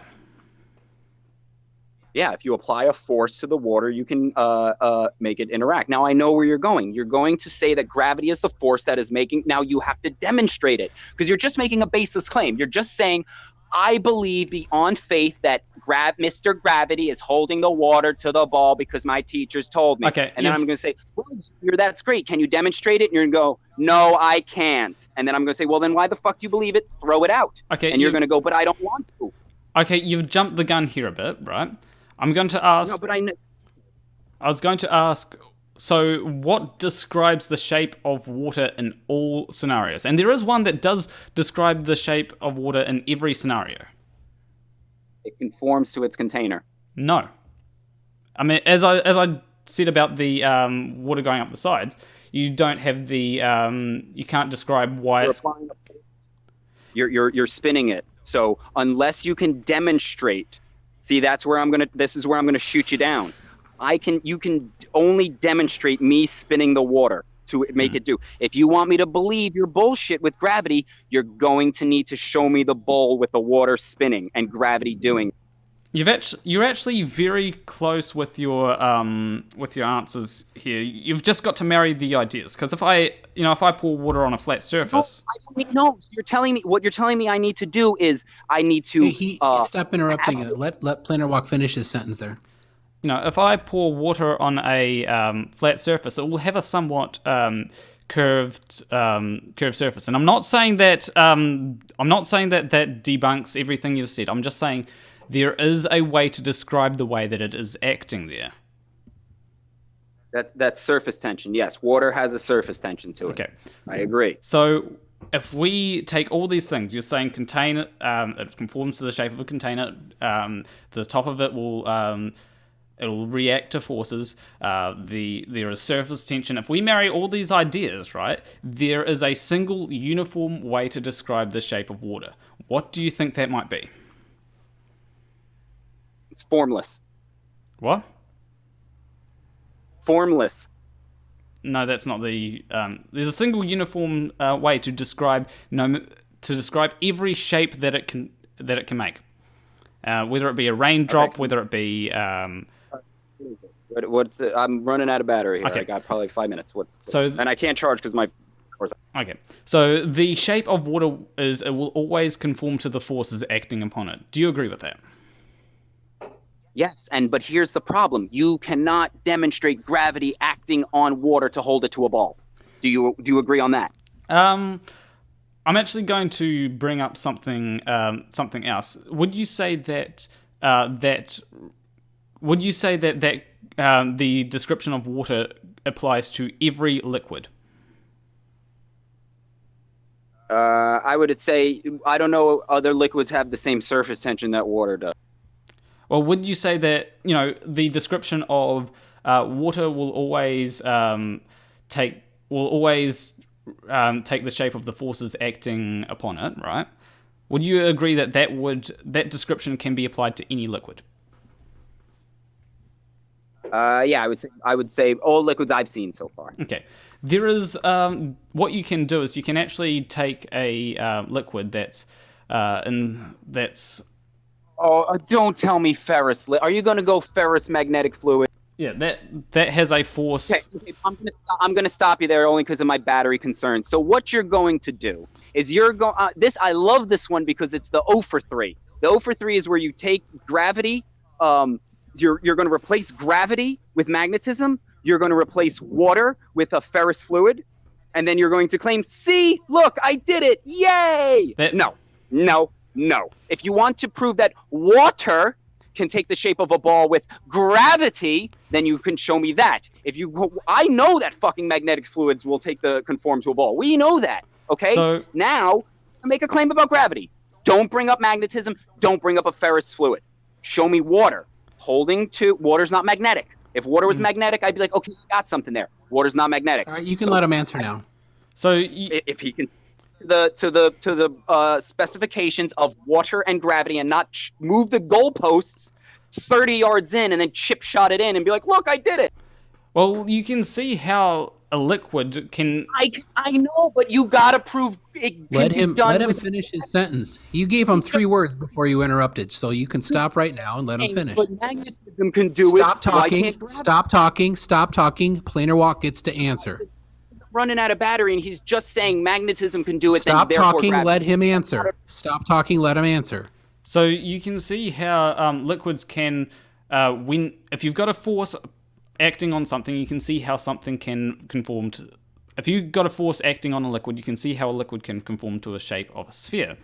So it's not hard to think that if you've got a force acting on water, like a force such as gravity acting on water, it can conform to the shape of a sphere. So not hard to think. That's your scientific proof? It's not hard to No, I'm asking, are you saying you've scientifically proved water sticks to a ball with gravity because it's not that hard to consider after seeing the ferrous fluid? Well, we've got evidence for gravity, like I said I'd given you gravity, but I need you to demonstrate it's strong enough to hold water to a ball. And so even before I start destroying your evidence of gravity, because I would if I had more time, let's cut the fucking chase. Oh, you have gravity. Congratulations. I've given it to you. Now show me it's strong enough to hold water to a ball that's spinning. Okay. Why wouldn't it? Because the force, like if we take... Dude, no. That's not fucking science. No, he gets to finish talking. Don't interrupt him. Let him finish talking. He just said, why wouldn't it? I mean... Let him finish his sentence. I'm just going to... If I bring up the force of gravity calculator... I've given you the force. Given you the force. I've given it to you, so you don't need to prove it. Okay? You have your force of gravity. You just need to prove that it's strong enough to hold water to a ball. And don't tell me I'm going to look out in the horizon and see a boat disappear, because that's perspective. And now perspective is we've gone over this, man. Well, we can calculate the force of gravity, and it would. If you calculate the force of gravity, it's definitely strong enough to hold water to the ball. But okay, can you demonstrate it though? Yes or no? Like, be honest. Can you demonstrate it? Like, what would be a demonstration for you? Here, let me think. I don't know. This is a fucking hard one, huh? What would be a demonstration of gravity holding water to a ball? Let me think. Give me a minute. I got to think of what would be a demonstration of gravity holding water to a ball. I think maybe. What if we did like gravity holding water to a ball? Oh, you do realize that there's whatever sort of gravity you've got.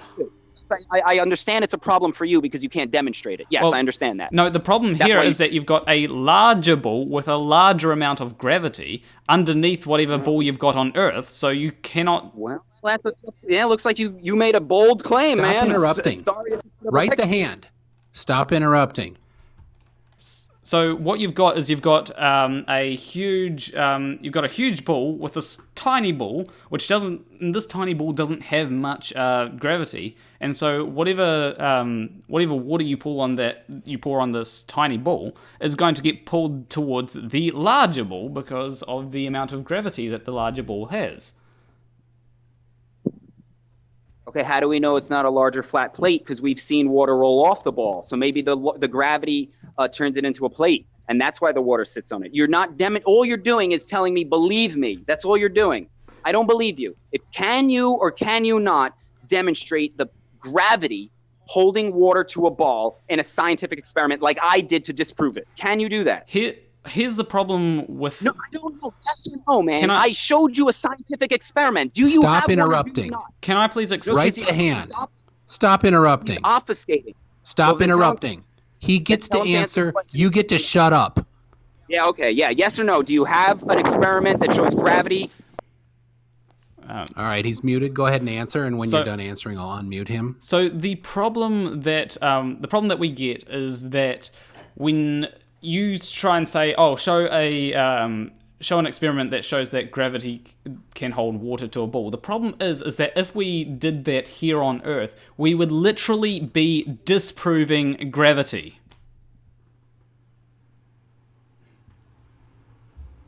That's my answer. So he's gone. I don't know if he's rage quit because he got. He's back. Okay. I'll bring. So yeah, finish your answer there when he gets done. So the problem that you've got here is that when you try and say, prove that gravity is holding water to a ball, if we managed to do that here on Earth, we would literally be disproving gravity. You cannot prove gravity by disproving gravity. That's my answer. So your claim All right. to prove so how you back your claim up is to just say we can't do it because Earth is doing it. So I don't have to show it to you. You just have to believe me. We can't do it because it would be going against. No. Can you just finish that with we can't do it? Because that's all. You can't do it. We can't. Your explanation is for you. I don't need the explanation. Just tell me that you can't do it, and then you can tell yourself the explanation to help you sleep. But just tell me whether you can or can't do it. I don't need the explanation. Can you or can you do it scientifically? We can't do it with a small ball because No. That means you can't do it. That means you Write the can't. hand. Write the hand. He said 4 words, and then because, and you interrupted. Stop it. Small ball. He can't do it on any ball. Write the hand. Stop it. Not a big one. Hey, cut it out. He gets to answer. we can't do it on a small ball, because if we did do it on a small ball here on Earth, that would disprove gravity. Now, you cannot ask someone to disprove gravity to get them to prove gravity. You haven't proven it. You can't. You haven't.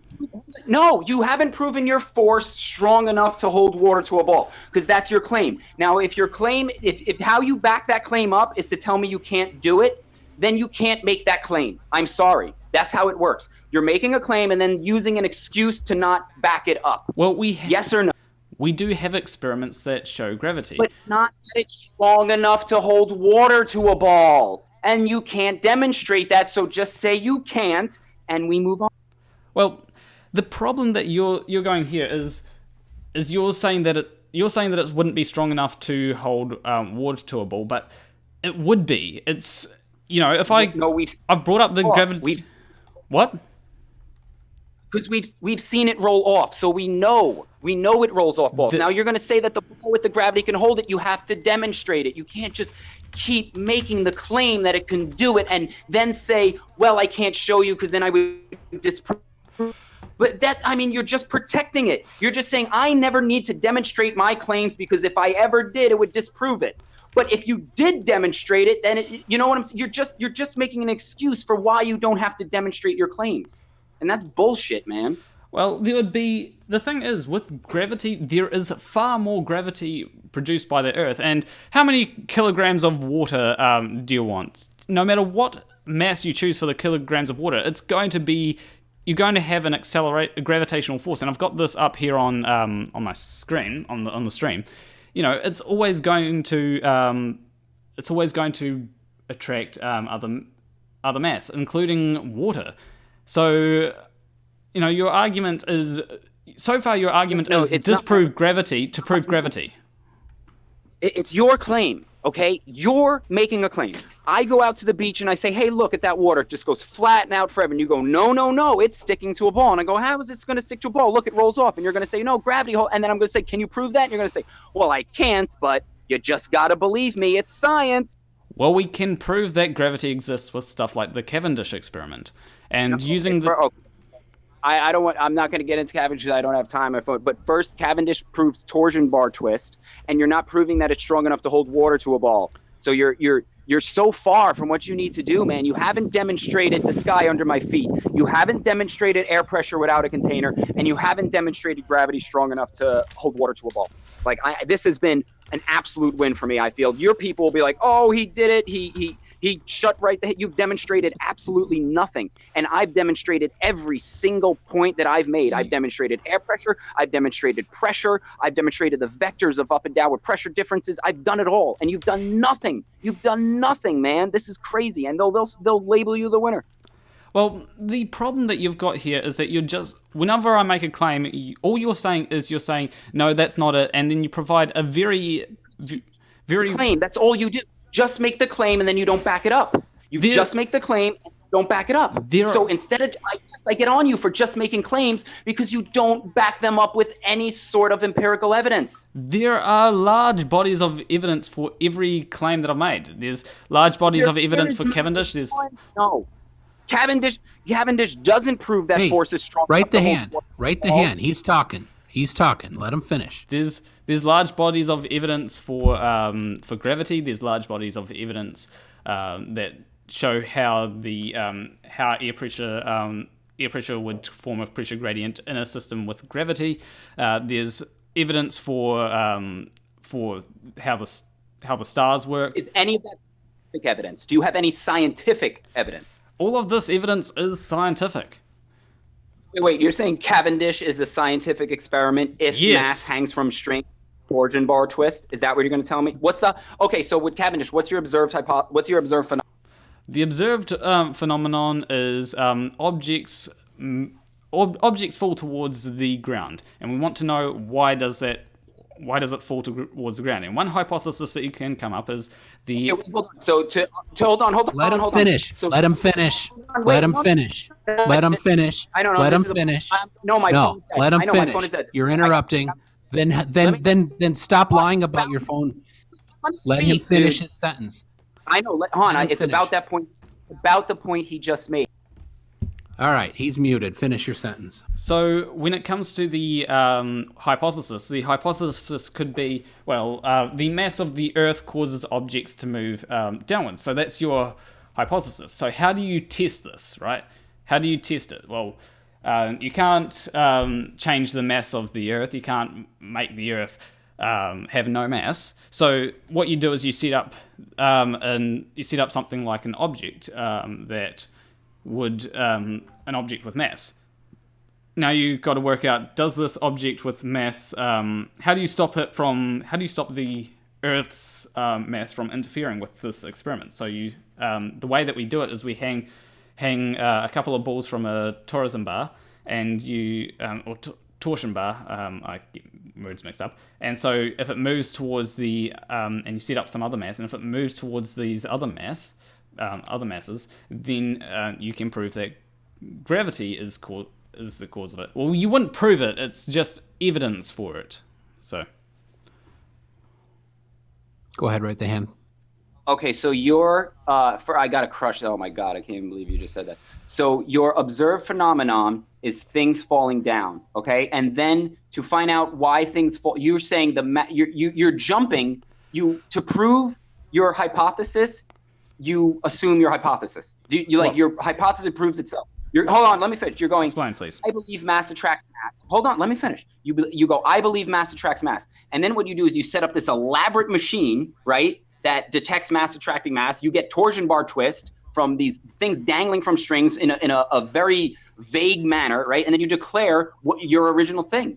But here's the problem. Like when my experiment, you say it's mass attracts mass. Helium floats up. Helium has mass. Why isn't the Earth pulling helium down? A wood has mass. If I put wood at the bottom of water, it floats up. So those two experiments disprove your hypotheses. So why don't you throw that one out then? Since we've just disproven, hold on, let me finish. We've just disproven mass attracting mass, because if that was the case, wood wouldn't float to the top of water. And on top of that, your mass attracting mass was disproven by Einstein, who said it's space-time bending and not a magical force. So even by reality standards, you're wrong, and then even by your scientific expert standards, you're wrong. Okay, so please you've got 2 points there, and so to start off with Einstein, it doesn't disprove that mass attracts mass. It just shows that it's not mass attracting mass in the conventional way that Newton thought of it. So it's still the same kind of thing, but different descriptor. So space-time bending. It's not. It's space-time bending. Those are two totally different things. But do you know how I know the different things? Because one is mass attracting mass and one is space-time bending. And if they were the same thing, they would both have the same phrasing, but they don't. They have very different phrasings and they're very different things. With space-time bending, you still have mass attracting mass. So it's not mass attracting mass per se. It's just we get the effect of mass attracting mass due to the curvature in space-time. But to address the other point that you made there, the one about buoyancy, we do factor in buoyancy to gravity. You know, we not to gravity itself, but we factor it in to our equations when we ask, should this object fall? And if it has now what you're doing, but what you're doing is you're backward engineering gravity, okay? And that's fucking bullshit, because you sat there and you told me that mass attracts mass always, and that's why things fall down. But then I got wood floating to the top of water, which is not mass attracting mass at all. Okay. And now you're just going to hold on. And now you're just going to insert gravity into buoyancy and be like, well, yeah, it makes it go up and down. You know, whatever happens, it's gravity. And whatever is happening, it's because we did the numbers. And no, that's bullshit, man. That's absolute bullshit. You said mass attracts mass, and that was the reason. And then I disproved that when wood floats to the top of water. So why do you not throw your mass attract mass bullshit out? I've got two questions for you here, right? When you have a helium balloon in a vacuum chamber, what does it do? Okay, we went over this, but I'll do it. Have we ever made a pure vacuum? No, but if we've got a helium balloon in a vacuum chamber, what does it do? What is a vacuum chamber? Is it just low air pressure? It doesn't. Yeah, it is low air pressure. So what does a helium? Is it low air pressure? Yes. Yes or no? Yes. Okay, so when you take the higher pressure of the balloon, are you just demonstrating the exact fucking principles of pressure that I just said is making it happen? Is that all you're doing? When you've got a helium balloon in a vacuum chamber, it will fall, right? One, you have to lift it up for it to fall, and then two, answer the question though. Yeah. Will it fall? You lift it up and it falls because of the pressure differential that you created. The reason helium goes up when you put it at sea level is because of the pressure differential. The same reason why wood floats up, because the pressure of water is squeezing it up. You can't just insert gravity when it fails and then say, well, it's also creating the buoyancy force. No. Mass attracting mass has been disproven right now with wood floating to the top of water. So stop saying mass attracts mass, but even though we witness it not, and then you're just saying it does anyway.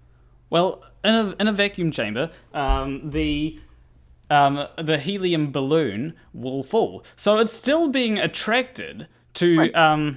No, it's still the pressure differential. You've just reversed it by creating an artificial environment. You've still got... Yes, still a pressure. Is that vacuum chamber not sitting on the ground that is Earth? It's not floating in the vacuum that is space. It's the vacuum chamber sitting on the ground that is Earth, and the helium balloon is just falling down to the ground that is Earth, where the pressure is. It's a pressure differential. You've created an artificial environment, and you've artificially put a higher pressure balloon in that environment, so it's just going to re-equalize. Can you let me finish my point? The balloon will pop. The balloon will pop in a vacuum because of the pressure of the vacuum. So you're so far off. Well, man, on this point. So far off.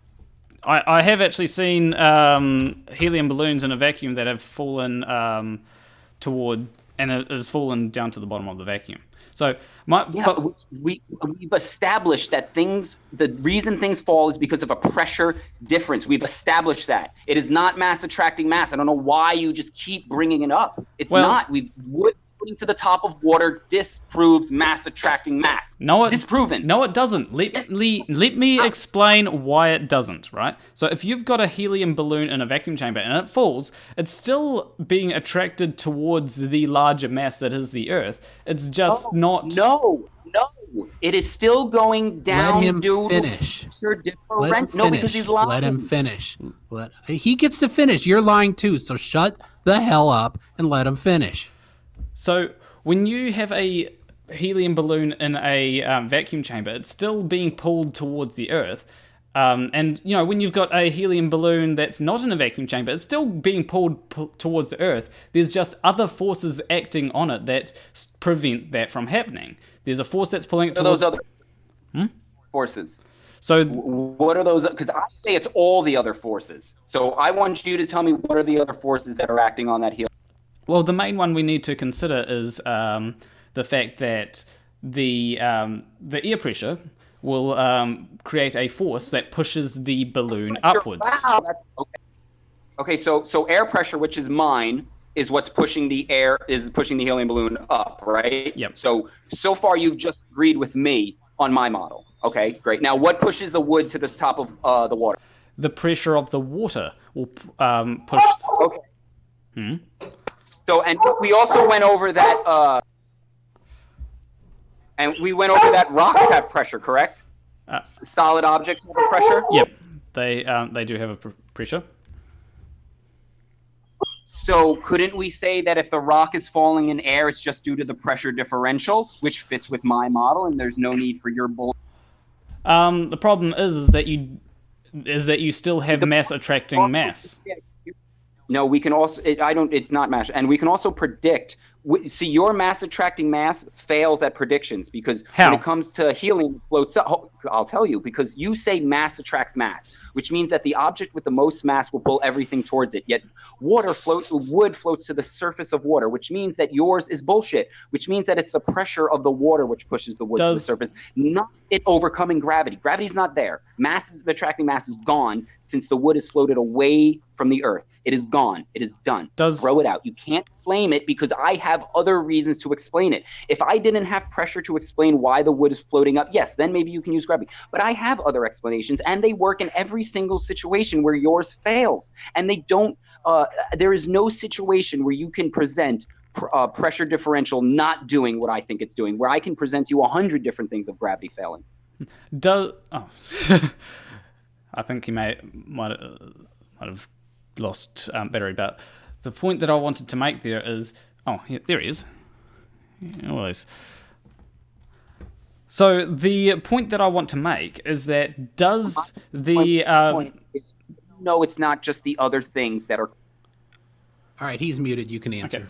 Okay. So my answer, I do have a question. Does the wood that floats to the top, does that have more mass than the water it's displacing?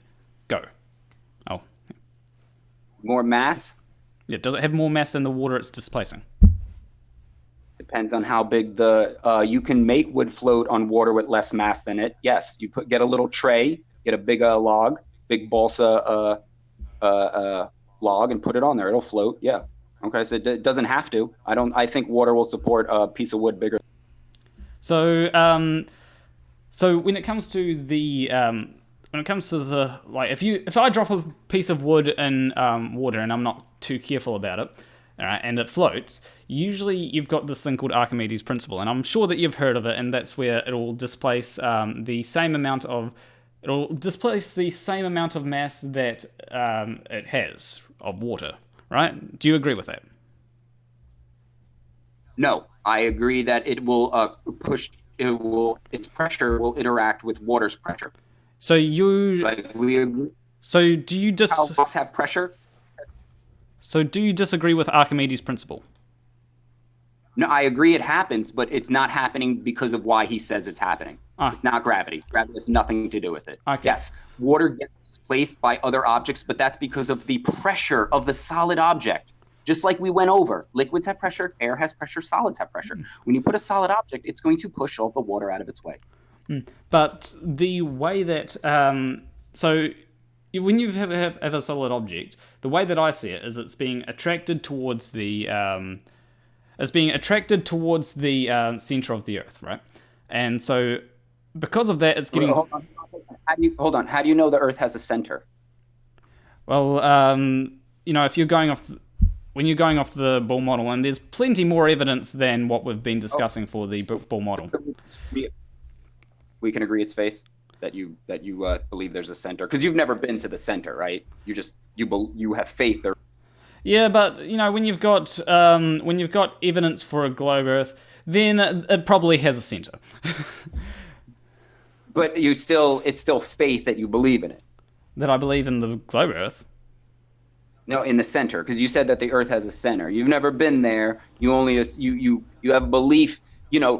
For all you know, the center of even if your models, even if the Earth is a ball, for all you know, the Earth could be hollow.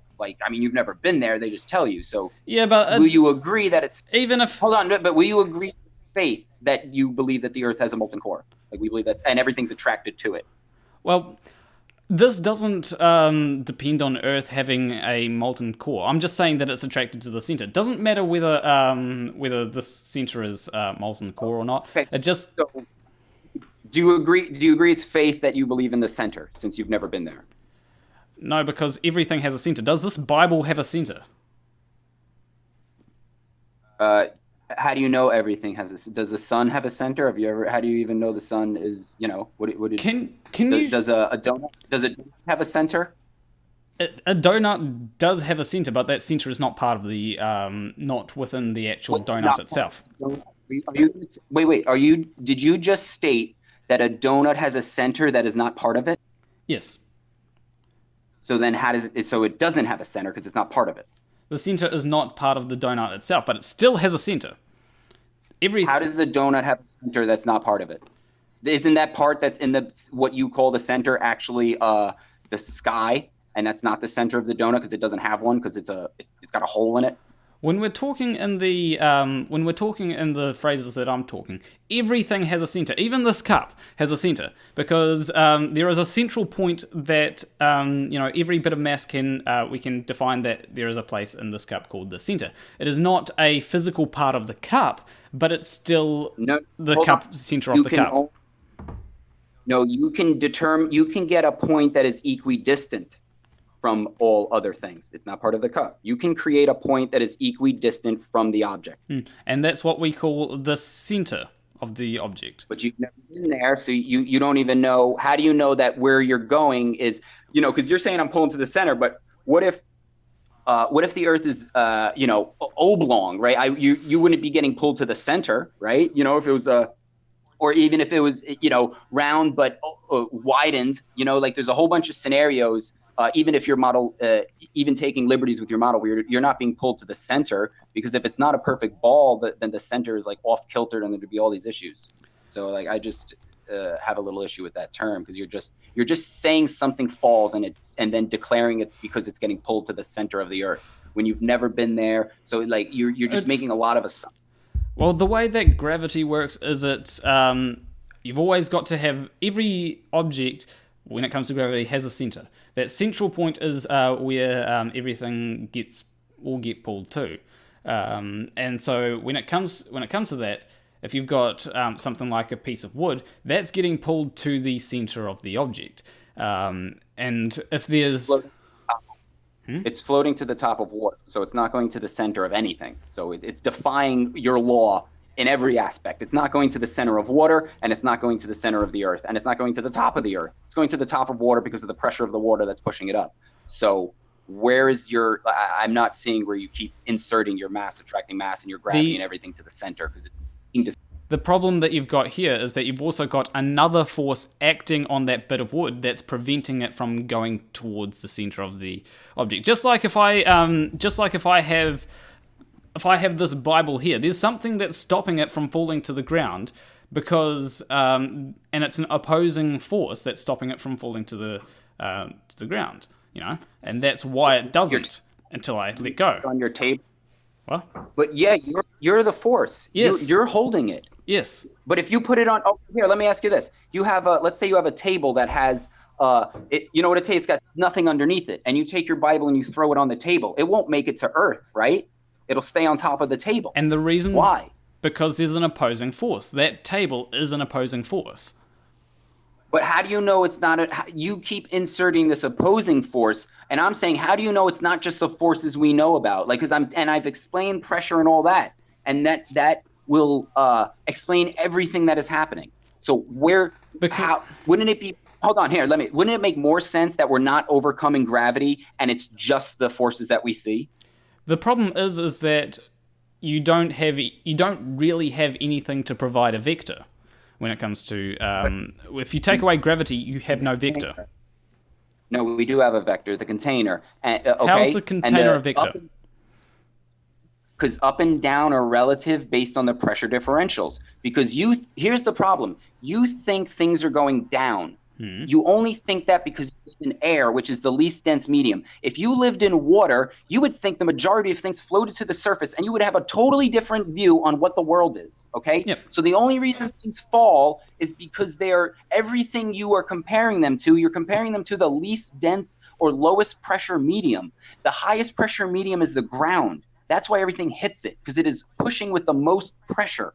So the ground pushes. And since solids only put like how air is uniformly everywhere, a solid is uniformly into its structure. So the Earth is uniformly applying its pressure to the right to where it is, and then the water that sits on top applies its pressure, and then the air applies its pressure, and then you have the container. That's how it works, man. That's a perfect model. It doesn't need a magical downward force. Everything is accounted for. Well, the problem that you've got here is that when it comes to your model is that first off, you don't really have anything to provide a downward vector, and even if you could, how can you? So if I've got so you'd agree that as a person, I have a greater pressure than the air around me, right? You'd agree with that, right? You had a what with greater pressure? As a person, I have a greater pressure than the air around me, right? Well, absolutely, yeah. Yeah. That's why you fall. So what property of my pressure causes me to go downwards? It's the in what situation you would have to like in what scenario? Like if you climbed a building and jumped off, you would go down because of the energy you expended to climb the building to go up, and then you would jump. Wait, so you're saying that because I've got potential energy from going up, that would cause me to go down afterwards? Well, what happens is if you're not going down when you're climbing the stairs, so I don't get where you're getting this up and down. You're like programmed to think there's a downward force, man. There's no downward force when you climb the stairs of a office building. Okay, you went up to the stairs, no downward force. You just move yourself up the stairs, and then if you jumped off, yes, you're going to accelerate towards the ground because one, that's where you started before you went to the top of the building, and air cannot support your pressure. So you're just going to push all the air out of the way with the pressure of your body, and you're going to speed up in that process, gaining energy. Okay, so here's the problem, and you made a big error. When you climb the stairs, there is a downwards force, right? There is that downwards force that's stopping... I mean, sometimes it's hard to climb stairs, and, sometimes people complain about climbing stairs because there is a downwards force that is acting against you. No, wrong, 100%. Stop. Let him finish. I don't care if you think it's wrong. He gets to finish. Well, actually, I don't care. I don't care. He gets to finish. MCToon, I'll let him say why he thinks that I'm wrong. Okay. No, it's not why I think. I know why you're wrong. Okay. Climbing stairs is hard because it takes energy to move your body. Nothing else. You're moving your body, which takes energy, and you're moving it through pressure. Nothing else. No downward force, no nothing. It's hard to climb stairs because you're moving energy. And it's harder to move energy up an incline than it is down a decline. Why? Is it because of forces that... Because the reason why in all of physics, why it's... I'm going to tell you... No, you're going to make another baseless assumption. So I'm going to cut you off and I'm going to inform you again. The reason it's easier to go down a decline than it is to go up an incline is because it's taking more energy to move that body. And the problem that you're having is that you think things fall or it's harder to go down when you have to go up first, okay? The apple didn't fall from the tree, okay? It started as a seed in the ground, and through time and the energy of the sun, it grew up and then released that energy and fell back down. Nothing is falling, man. There are not things just falling. It takes energy to move matter. That is it. Nothing else. And I do agree that it takes energy to move matter, but if I run somewhere, I still expend energy. But when I'm moving upwards, I'm expending a little more energy because there are forces acting against me that's stopping me from moving upwards. That's why you decelerate if you jump. You decelerate and then you start accelerating back downwards. Not because of a downward force.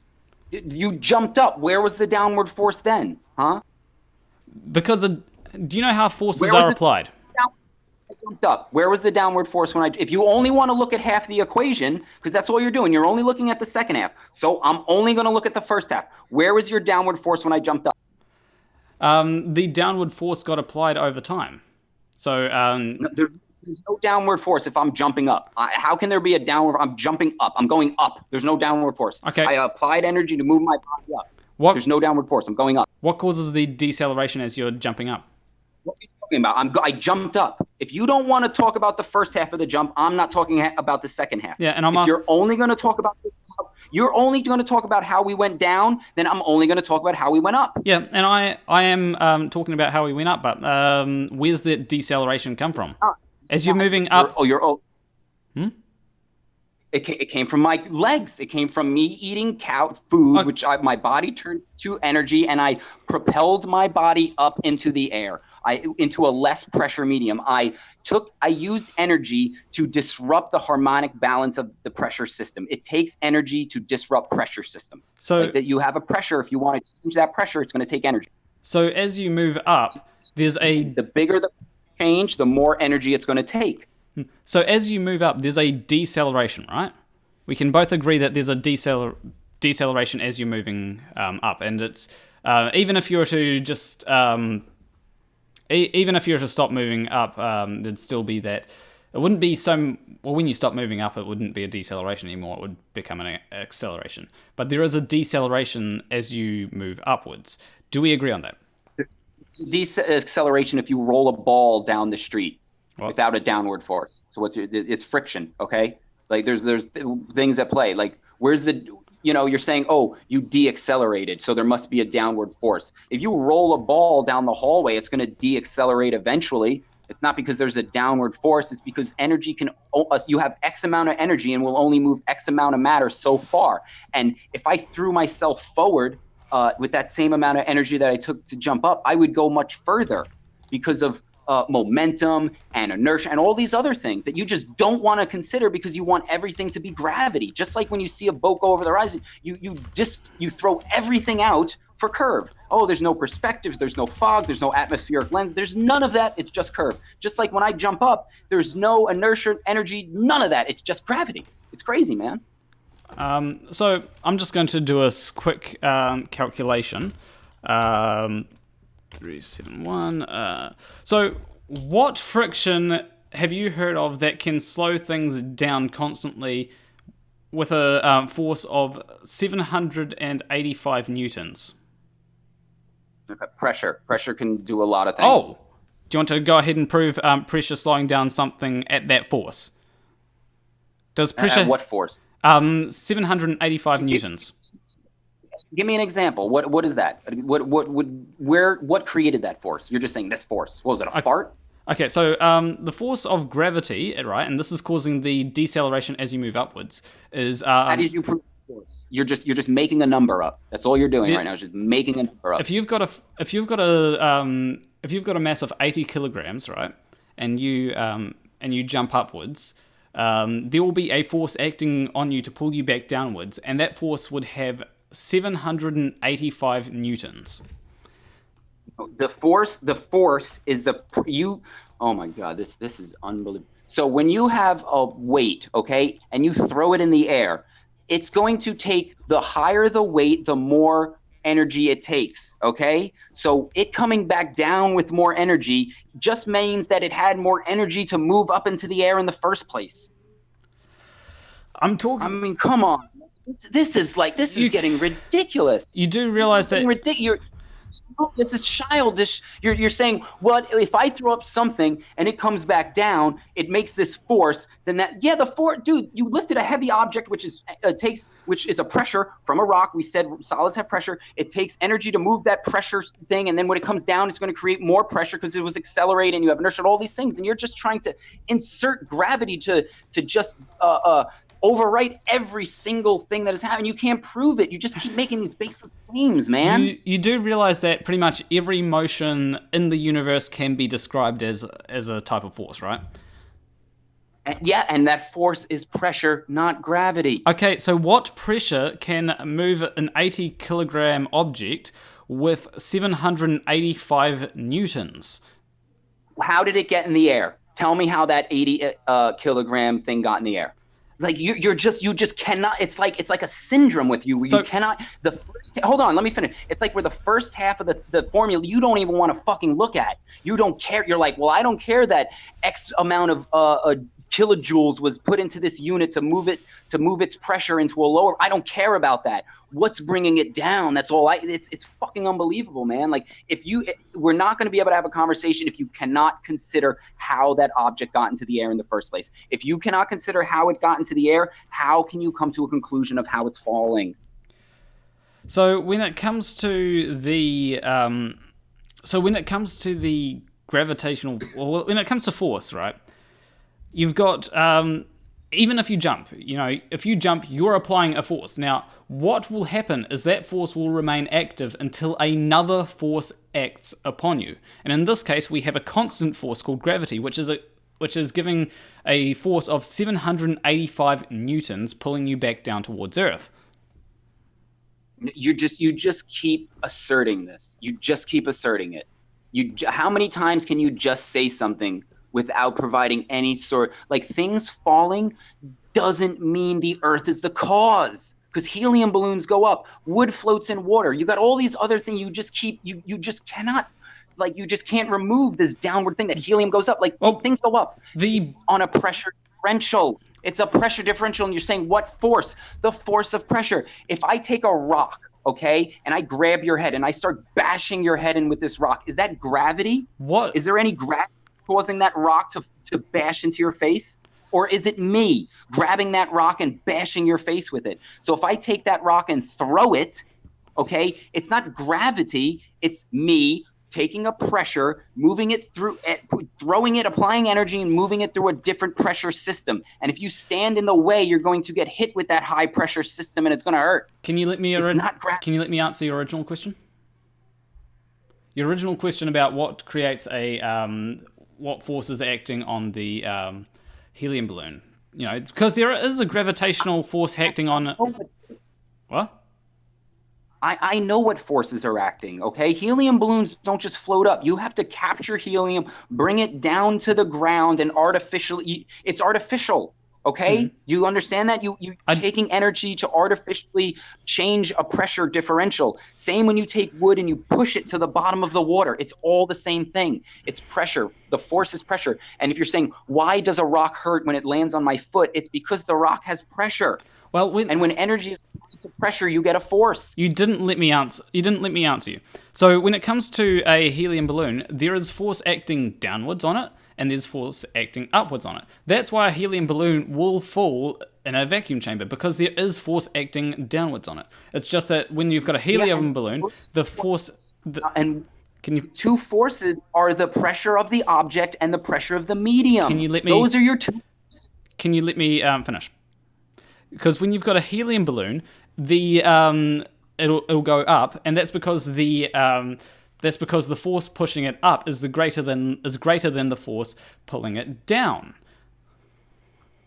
No, it's only the force of the medium and the force of the object that the medium is in. So if you take pressure as a force, so if you take wood and you put it in water, it will float because the force of the water pressure is higher than the pressure of the wood. If you take a rock and you lift it up in air and let go, it's going to fall because the pressure of the air is not great enough to support the pressure of the rock. And then when the rock hits the ground, which is a higher pressure than the rock is, it will support it. There you go. All pressure. I don't have to have any anti-gravity. I don't have to have anything being overcome. It all works. And it's all explained. So can you describe it in newtons?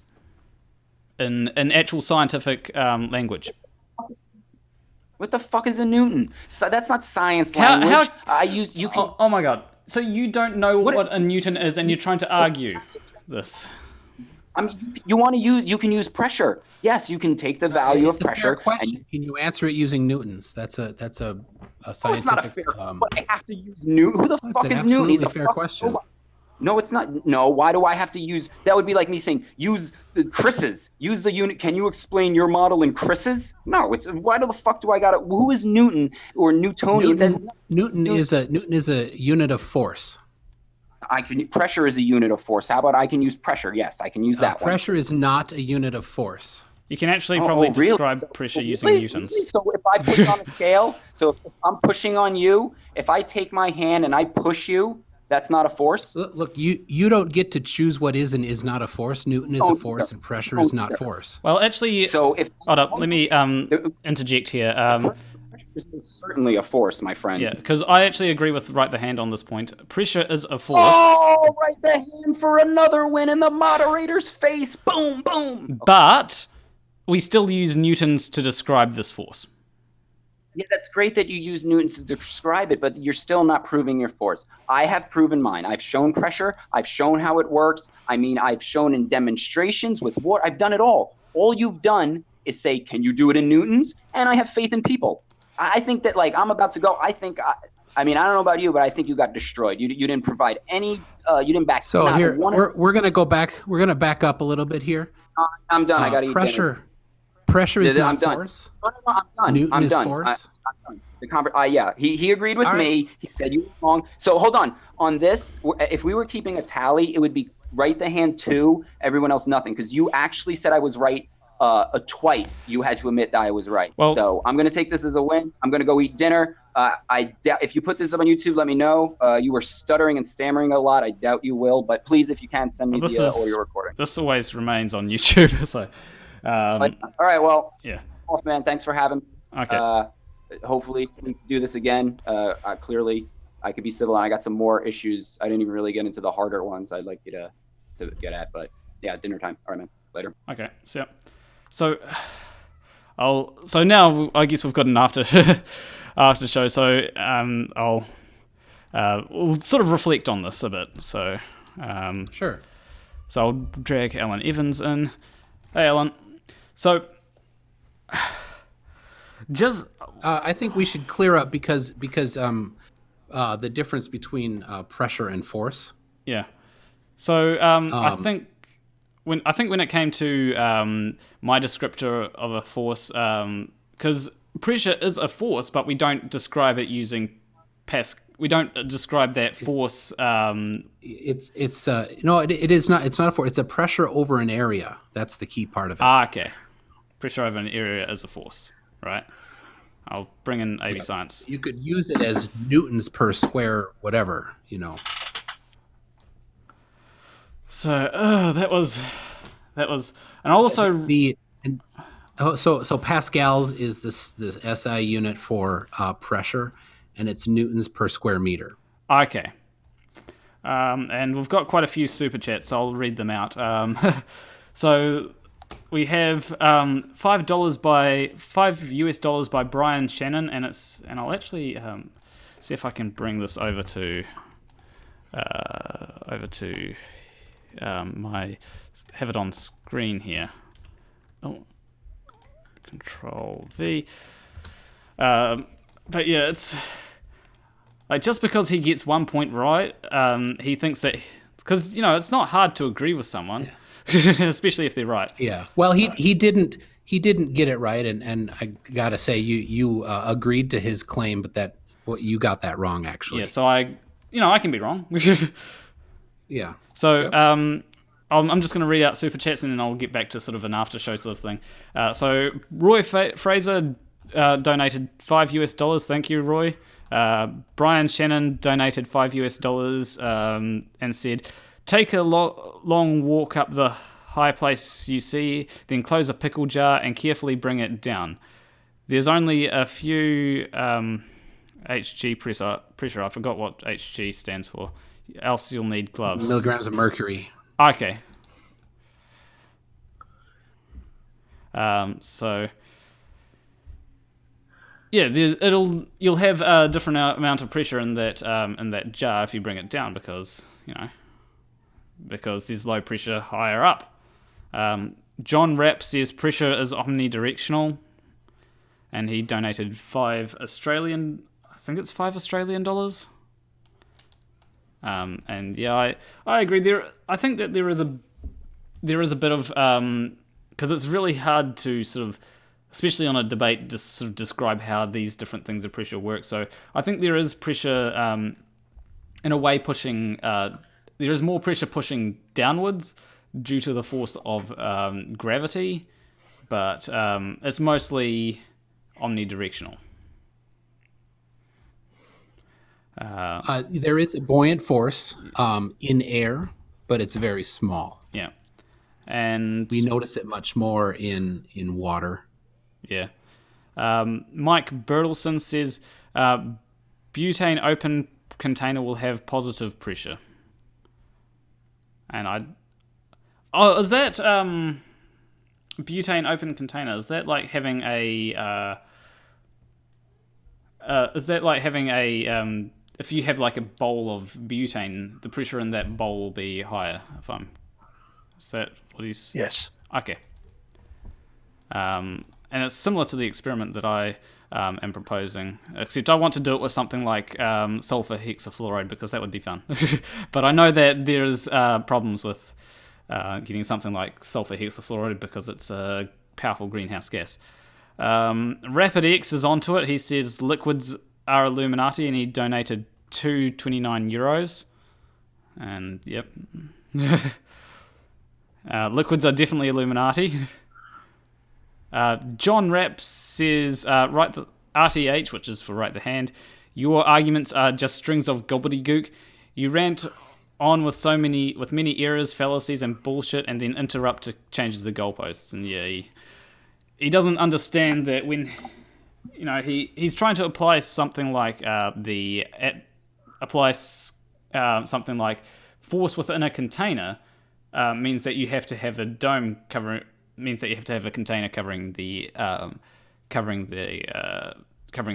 But the problem is that if you take the container away, there's still force. There's still pressure in that container.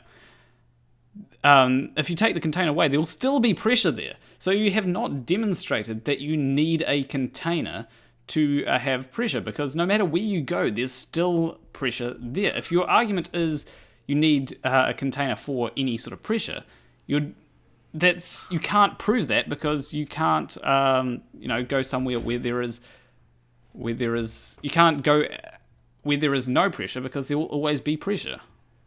So it's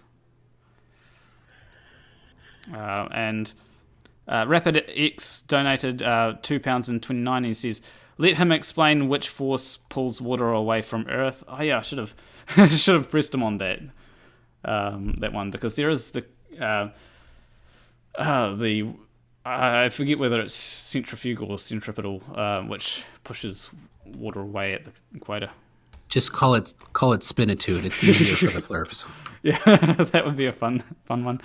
Then Tim Pryor says, I want to hear his definition of what the top of the Earth is. This is to a flat Earth or globe denier. And yeah, it's hard. The problem is, there's so many points that he's wrong on, and I can't remember where I was hearing this, but when someone's so wrong on something, it's hard to know how to attack it, because it's just so wrong. And yeah, when there's 25 wrong points, they're all built on each other. How do you address one of them? He's so wrong, he's not even. Yeah, I think that's how they say it. Yeah, and I'll just reload this page to see if I've gotten any more super chats, because if someone sends a super chat, I will read it out. But yeah, it's like I was watching a thing by Destiny recently, and he was talking about Stefan Molyneux he was talking about how Stefan Molyneux was so wrong that you don't even, it's like, or maybe I was also talking to AB Science yesterday, and he was saying how flat earthers are so wrong that they're like, if you've got a spherical object, no matter which way you approach it, it's wrong, right? And yeah, it's a spherical bastard. But with people like Right the Hand, they're so wrong that no matter which way you approach it, it's like fractal wrongness. So one thing that he's gone on about quite a bit that might be good to talk about is whether or not solids exert pressure. Well, that's an interesting one. Because then you have to ask the question, how do you define pressure? Is it the force you feel experiencing on the surface area, or is it, the more formal definition of a quantity that describes the kinetic energy density in a volume, right? And in that sense, yes, it does have pressure, because even though it's very small, the atoms that sit in a lattice of a solid, they still have some kinetic energy and some average kinetic energy. So yes, there is pressure. It is just tiny. And that's why I was thinking about it, and it was hard for me to sort of think about it, because if you put something to measure pressure within a solid, right? There will I was thinking you'd probably have something. You'd probably feel some pressure, but it would probably be it'd probably be very small. But when it comes to like, does it exert pressure on other things? Not really. And the reason why it does exert pressure on other things is because of gravity, and he's just not seeing that.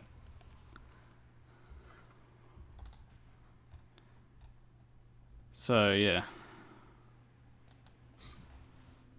Another thing to consider, he just simply hand waves gravity away, and the torsion bar experiment is a great one. So maybe something like that would be good to talk about.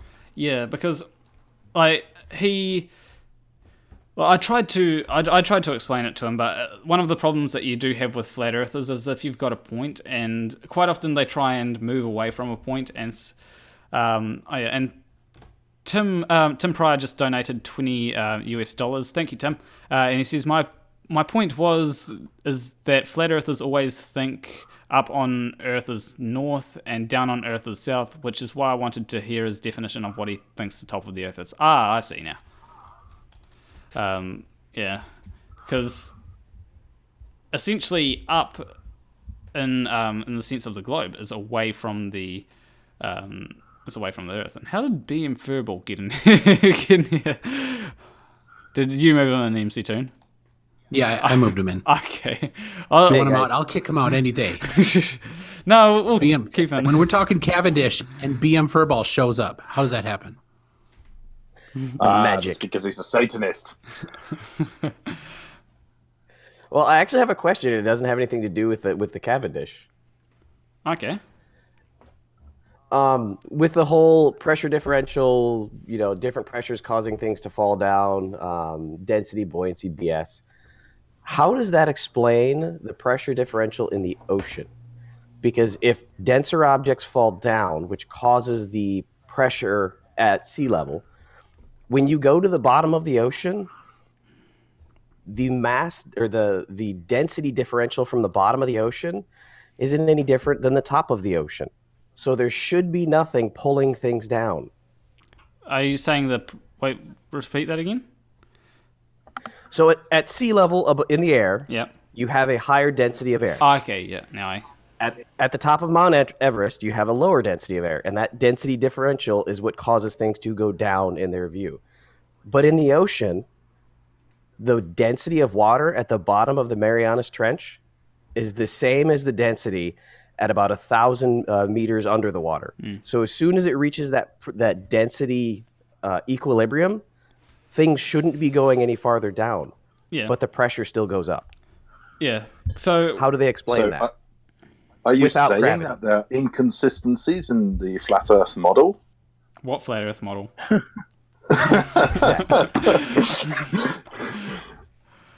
Yeah. But I think what could explain that other than gravity? I think his explanation for that, and I tried to point out that he didn't have any sort of vector that would point downwards, and that's where I was getting caught up, was because he would say the same thing over and over again, that that it's a container, and it's like, well, what, why does the container make things go downwards? And he kind of gave an answer, but I found that after a while we're going in circles. So his answer was that there's more weight on top of things, which creates this pressure. And in a sense, he's correct, but he doesn't have anything that can cause this weight.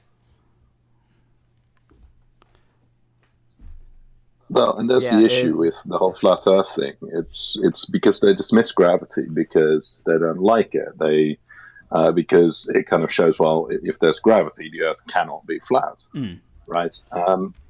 And the issue then is, well, you can't just take one bit out of physics and expect the rest of it to work. You can't change a tiny bit of physics. And one of the problems, because the whole thing will fall apart. And one of the problems that I noticed that he kept on saying was that when it comes to these things like when it comes to things like gravity, he says, "Oh, it's all complicated. There's so many different factors," and it's like, well, yeah, you've got to have, for your model, you've got to have way more many factors than we need. And Occam's razor should then kick in, saying, well, you've got to make so many assumptions. You've got to, you've got to explain things in a way which you cannot demonstrate, and because you cannot demonstrate it, that means that it's on assumption.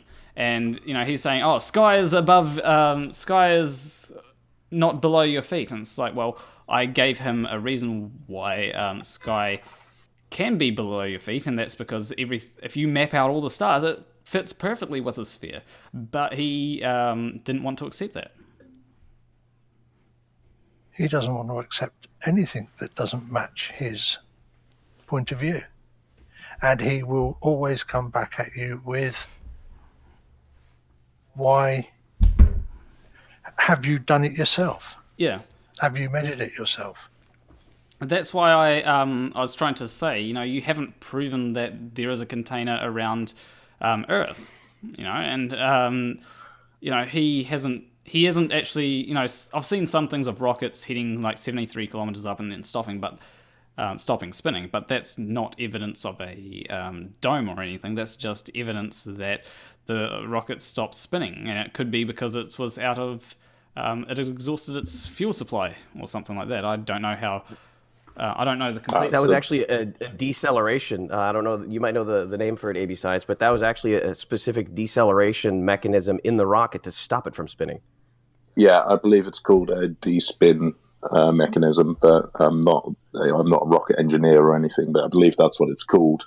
Okay. But I think the big thing that we need to really kind of point out is, if you're firing a rocket at the escape velocity of 11,000 meters per second or something like that, and it hits a dome, guess what would happen to the rocket? It would fucking explode. Yeah. It's not just going to casually stop moving and stop spinning and just hang around. It'll turn into a massive fireball. Well, obviously, it's not a solid dome, Oh, yeah. The video they keep quoting is the Go Fast rocket, and it had a de-spin mechanism in it. And there's actually other videos on YouTube that are pretty neat. It's on the ground and it's weights on a string. You cause massive spin with your object, and then you've got string and heavy weights spoiled around it. And when you let those weights go and they shoot out to the sides, it de-spins the rocket.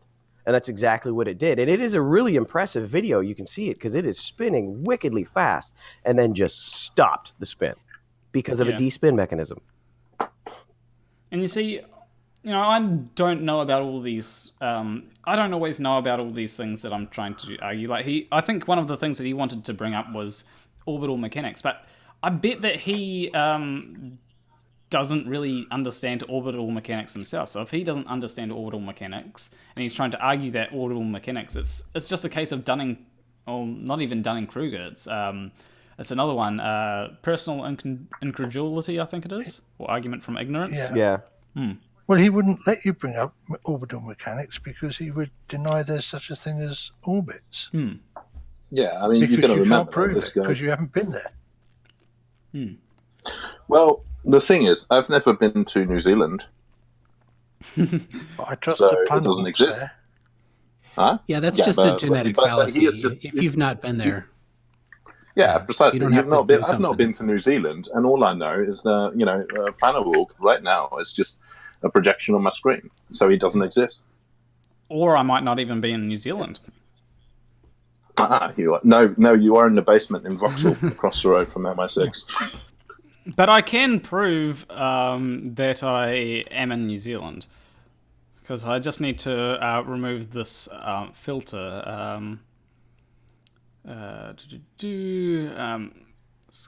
Hold on. Trying to work out when I remove the filter. Okay, here we go. There we go. Remove the filter. This proves that I'm in New Zealand. That's if you're looking at the stream. You can see that. Yeah, there's a small delay on it. Yeah, I've got it at low latency. Oh, Okay. it Yeah. does. Yeah. Yeah. Yeah. that I know makes how sense. Critical Think has that filter turned off in his videos sometimes too. Yeah, we need to use this filter because otherwise it just screws up everything. Yeah. How are the orc, by the way? What? Sorry, I just saw a thing about New Zealand is all Middle Earth, so I'm just wondering, how are the orc doing? You're still having problems there? Oh, we're doing all right. Yeah. Okay, there we go. Back to put the filter on for everyone. Yeah. This is weirding me out. Yeah, I would have liked to have talked to him about radar because I have used radar to directly measure the fact that the Earth has a curve. Yeah. And his claim is, well, it's only because somebody told you that's what that means. Yet I spent 18 months at General Trade School in the Royal Air Force learning how to maintain radars, plus another 6 months learning the specifics of the one system I worked on, so that I could understood directly every system and every circuit in the entire thing. I had tested everything during training myself, so not only have I done the measurements, I have I can confirm that I know exactly what was happening.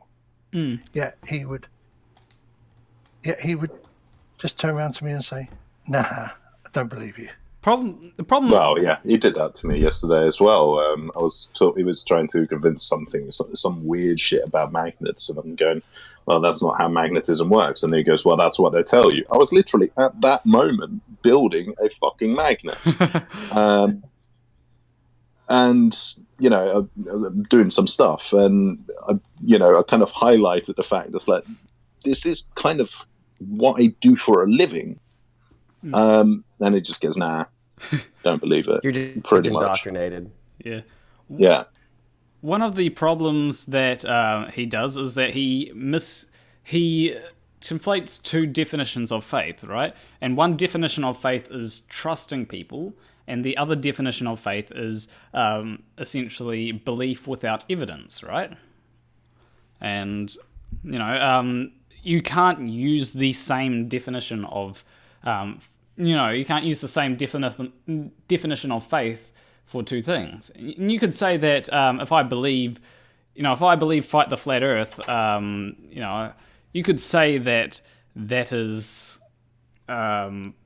faith, right? And you could say that I'm believing him without any evidence. But what it's like, well, in that case, I was going to bring up, how do you know that if you've got a girlfriend, how do you know that she loves you? You don't have any evidence that she loves you, No. But I have very many strong reasons to believe that Flight the Flat Earth has done those things he says he has done, because I have done similar things, and he said he knows the correct answers to the correct questions. And it's I was going to bring up another. Bob the Science Guy says that. Bob the Science Guy says she doesn't love you. Damn it! Damn it! But yeah, And he's a tough guy. Yeah, there's just so many things wrong with that sort of argument. And the thing is, there's so many people that do these experiments. I mean, he has faith in Eric Dubé when Eric Dubé says all these things about lighthouses, right? Or does he not believe Eric Dubé? Does he not have faith in Eric Dubé? And he also admits to having faith in God, right?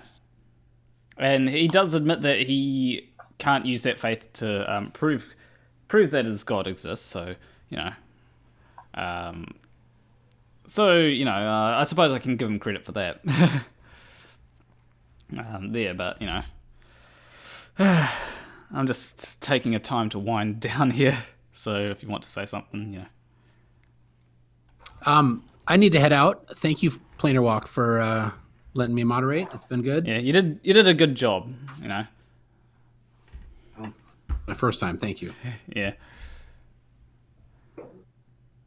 It's a tricky job getting him to shut up. Yeah, it was. How do you... No, it was an impossible job getting him to shut up. Yeah. Well, fortunately, MCToon had moderating power. I did not touch the mute button myself. It was MCToon, and I do think that maybe MCToon could have been a bit harsher towards me at times, but it's he did well to sort of catch when MCToon when Rightthehand was going off track. So,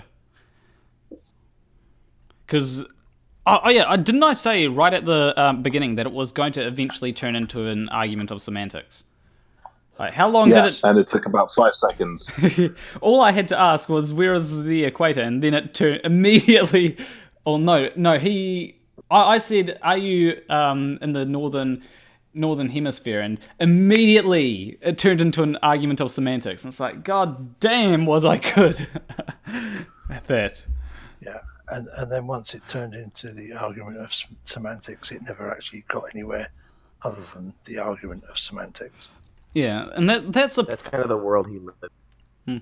And that's the problem. So much time it is an argument of semantics, and they say things like, "Oh, you can't say hemisphere." It's like, well, okay, north of the equator, and then immediately it was he was going, "Oh, well, the equator is an imaginary line." It's like, well, there is a way, and technically yes, but it's not arbitrary.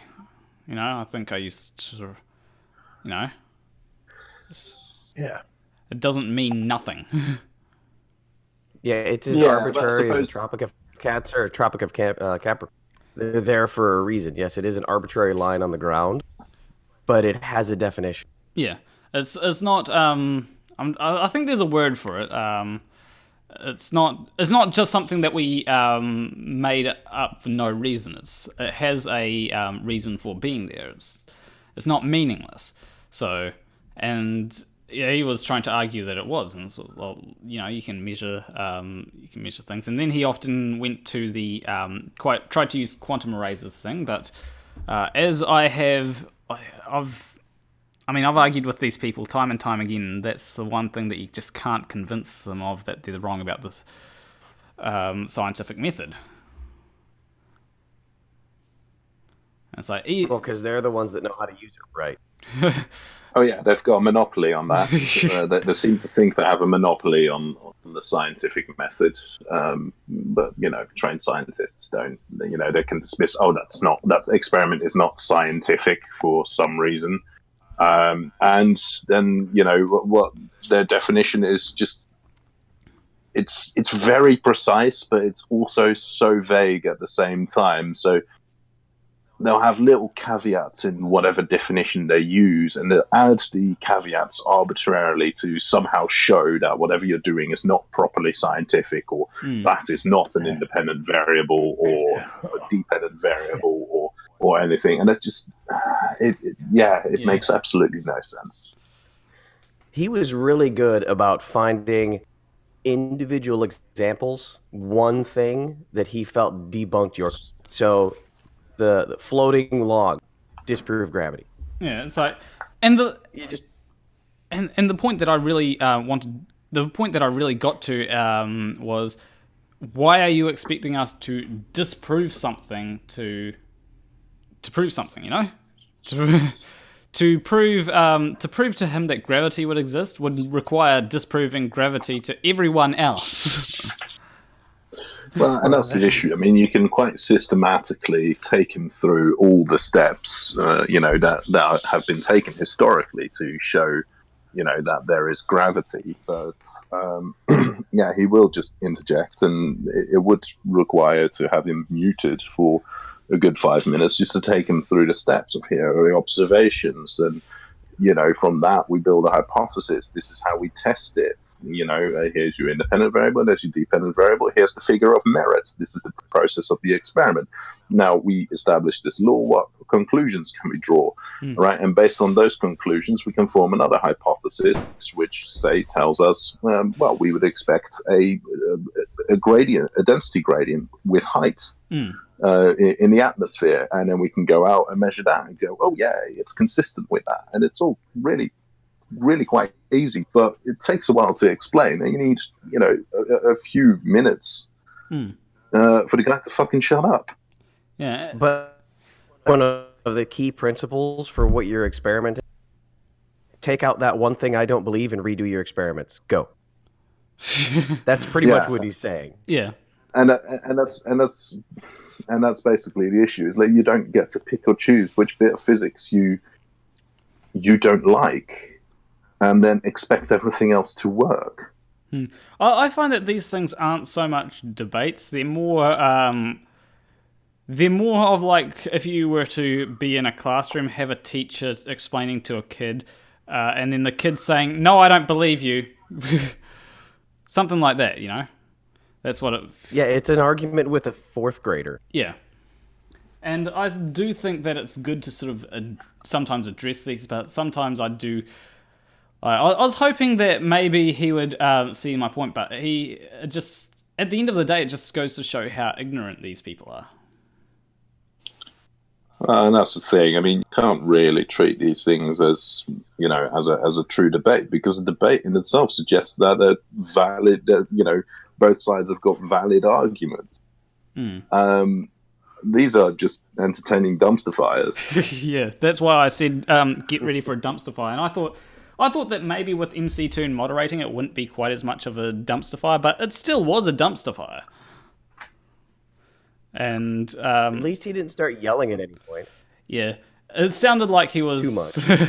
It sounded a bit like he was getting riled up, but so was I. I was also getting riled up because it's one of them things which, as someone gets so many things wrong, and I always gave him opportunity to talk, and he didn't always give me opportunity to talk. There was a few times where I did interrupt him, and I did. If I realized that I was interrupting, I'd say, "Okay, look, I interrupted. Sorry."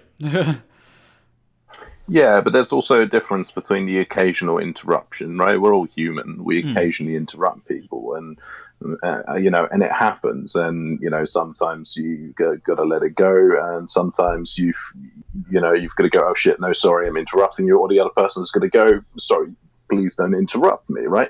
We're all human. We make that mistake, and and even without MCToon's modding, he still did that more. Yeah. Than you did that to him, because there's been several occasions where he interrupted you and flirts on about something, and that was kind of let's slide. You're cutting. When he started repeatedly, you're cutting out the AB science. Doing that. We've got a robot.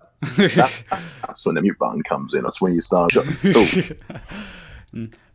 when it comes to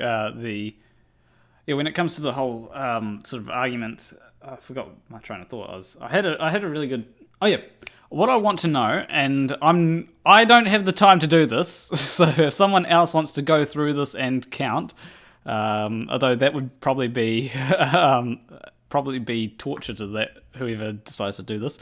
If someone wants to go through this debate and count how long Rightthehand was talking compared to how long I was talking for, I think that it's probably Rightthehand was talking a lot more than I was, but I could be wrong about that. I wasn't keeping track. I would think that actually no, you've got to really find that Rightthehand was shouting a lot more than you were talking. Because listening to it, he was shouting, you were talking. But yeah, oh yeah, one part that I found funny read about it was when you said your gods are the people that you trust, and I'm like, okay, Fight the Flat Earth is a god. Now must be my god. So. And AB Science, didn't you say that you've done something similar? Sorry? Didn't you say that you had done something similar to Flat Earth, to fight the Flat Earth to measure the distance to the sun?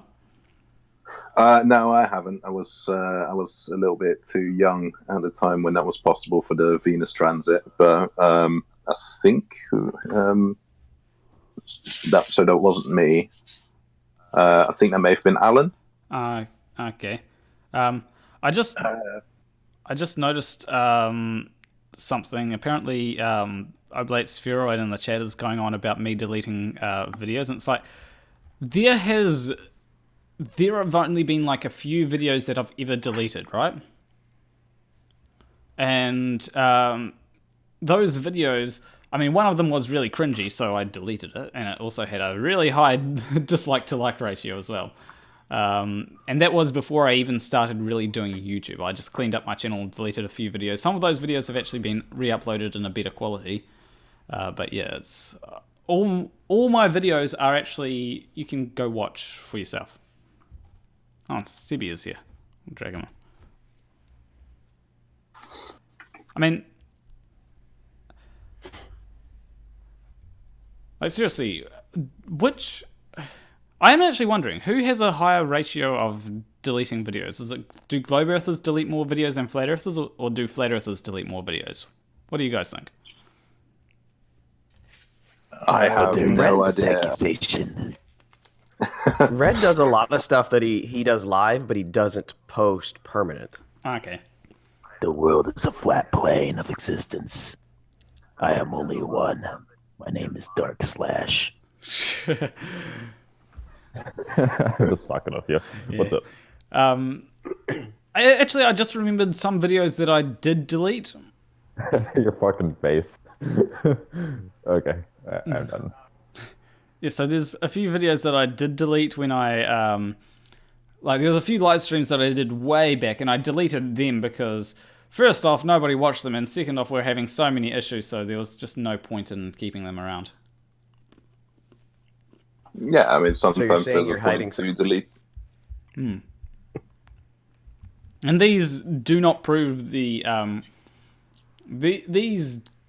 Okay, I won't say that they do not prove that the Earth is a globe, because the fact that I can stream like this kind of is good evidence for the Earth being a globe. But they weren't. It wasn't any sort of flat Earth or globe Earth content, so it doesn't really matter. It was just technical issues. Yeah, well, technical issues can mean that you start a stream and then have no content in it. I'm just going to direct Emonk to... I could become your content. Well, I'll always have content to make. So long there's dumbasses, you're good. I think your channel's safe. So yeah, I'll always have content to make videos about. When it comes to. Okay, so sorry, I'm just gonna plug your Discord to the people, because Rightthehand is in there in the debate lobby text. So if anyone wants to have a laugh, go there. Yeah. And maybe read through the old thing, because since he joined last week, I did a search on him earlier, and since he joined the Discord server, there are 8,585 posts by him. Well, actually, if we compare that to, let's actually do a bit of a comparison here, because I'm going to bring up on screen the level board for this, right? So using MESEEKs. So on the level board, it says I've got 2.7 thousand messages that I've sent, right? But that's not an all time. But if I go to if I do a search, right? Let me bring this up. Search from... Wait, I think I need to disable streamer mode. There we go. From Planarwalk. So I have sent 6,399 messages. Over all time. Yeah, over all time. Yeah, I mean, this is the point, isn't it? It's like, this guy is fucking prolific. And he is all over the place.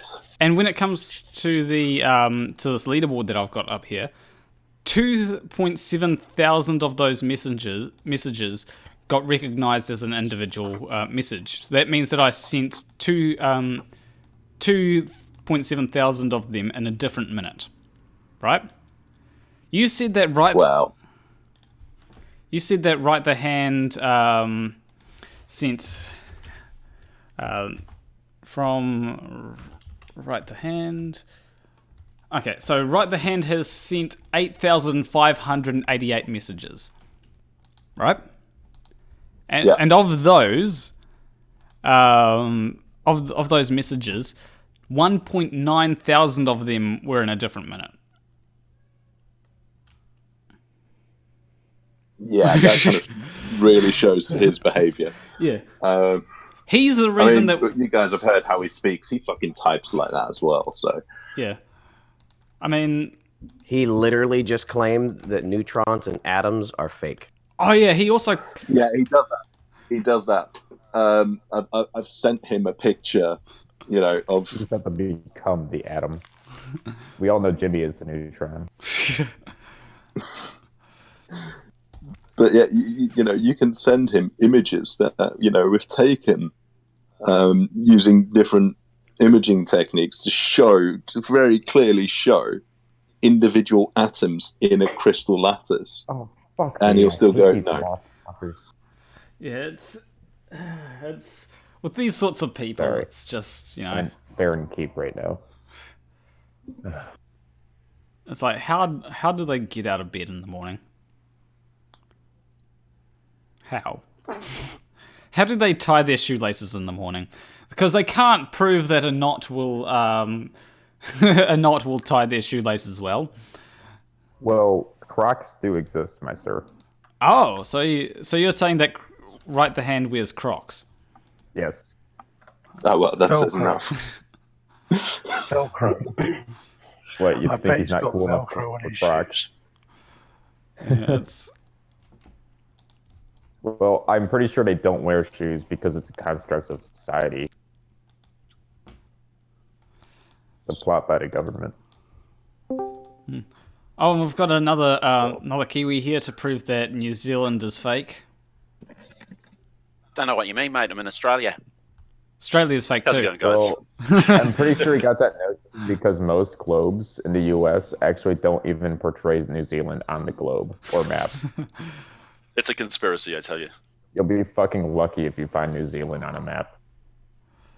Yeah. Well, it does help if you know where to look. Just saying. Yeah, like, isn't New Zealand right next to Japan? Well, it's not in the North Sea. I don't know. Is it?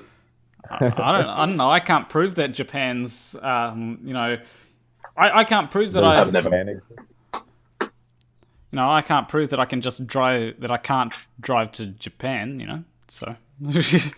Take a rowboat. You can go hang out with PewDiePie. That'd be fun. Actually, I live in the Gold Coast. It just sounds like a these really things good called. time. They have these things called All right. aqueducts that they drive Here we around. go. And they go on the War water. an enemy. Go hang out in the sky. Have a really good time. I mean, I've been to the Gold Coast once. I only stayed for like 2 hours. It's hot, mostly. Oh no, the Dark Blade. But point being, we have aqueducts. You could drive to Japan if you had enough fuel. But yes, can you drive to Japan in a What? car? That was a backstab, though. Oh, let me get my face fucked by a hand right now. Hold on. Because by driving there in a boat, you're assuming that it's that there's a sea separating you. You got to prove that you can't drive to Japan in a car, and to do that, you'd have to drive around the entire coast of Australia. Yeah, and God, you also that's- you're presupposing that you can't You've never been drive to through the Japan. water. You know they don't have cars there, right? Cars where? Yeah, they just have like a flying Nimbus and like mechas in their garage. You know? Yeah. I know this. I watch a lot of anime. It is the home of technical porn. Why does all these streams turn? Get it together, man. Get your facts straight. All right, fine, people. I'm gonna head off, Okay, see ya. and so I'll more see like you all a later for more fun Yeah. at some point. And I'm sure that I will catch you all in the Discord where Rightthehand will be flirting on a bit more. Yeah, that's. I think that needs to be added to the dictionary. Flirting. I wonder if it is actually in the dictionary. Slurping? I think so. Let me check. Let me check Oxford. Dictionary.com. Flirting. Might be an urban dictionary. Snap. There's no results found for flirting. They need to Alright. add that to the dictionary. Yeah, let's make it a thing. Flirting. Yeah, flirting, and the definition of it is essentially. Anything a flirt does. Well, no, we can have it sort of have a definition, right?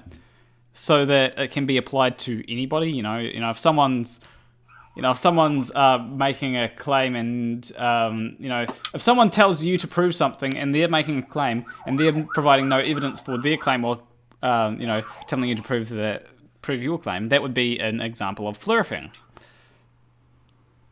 Yes. You know. Well, we can work point on this with no evidence definition, to and we'll support submit it to Oxford Dictionary, or at least Urban Dictionary. Yeah, I wonder if there is anything on Urban Dictionary about it. Instead of accusing them of flirting, just kind of make them uncomfortable. Just make a statement that'll make the person uncomfortable. Like if they're homosexual, you just go, "Oh, why are you flirting with me? Don't stop doing that. Are you flirting with me?" And they'll be fucking Are you flirting with me? Are you flirting with me, sir? I am engaged. So in Urban Dictionary, there's one definition for flirting, and it's a verb to flirt.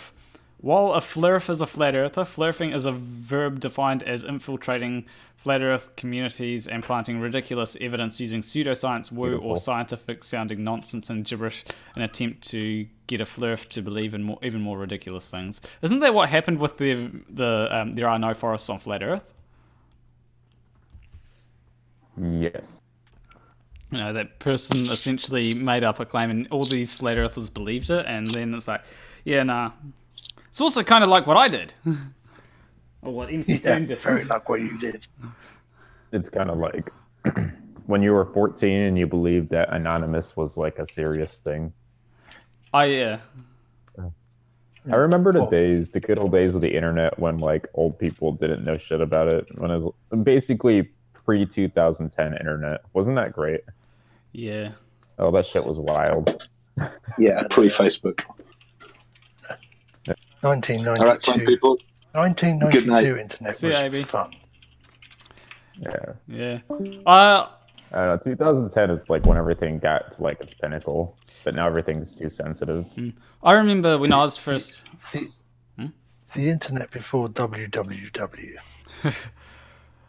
I remember... Oh my There God, was don't no even. internet before www. What are you talking Don't about? speak of this great sin.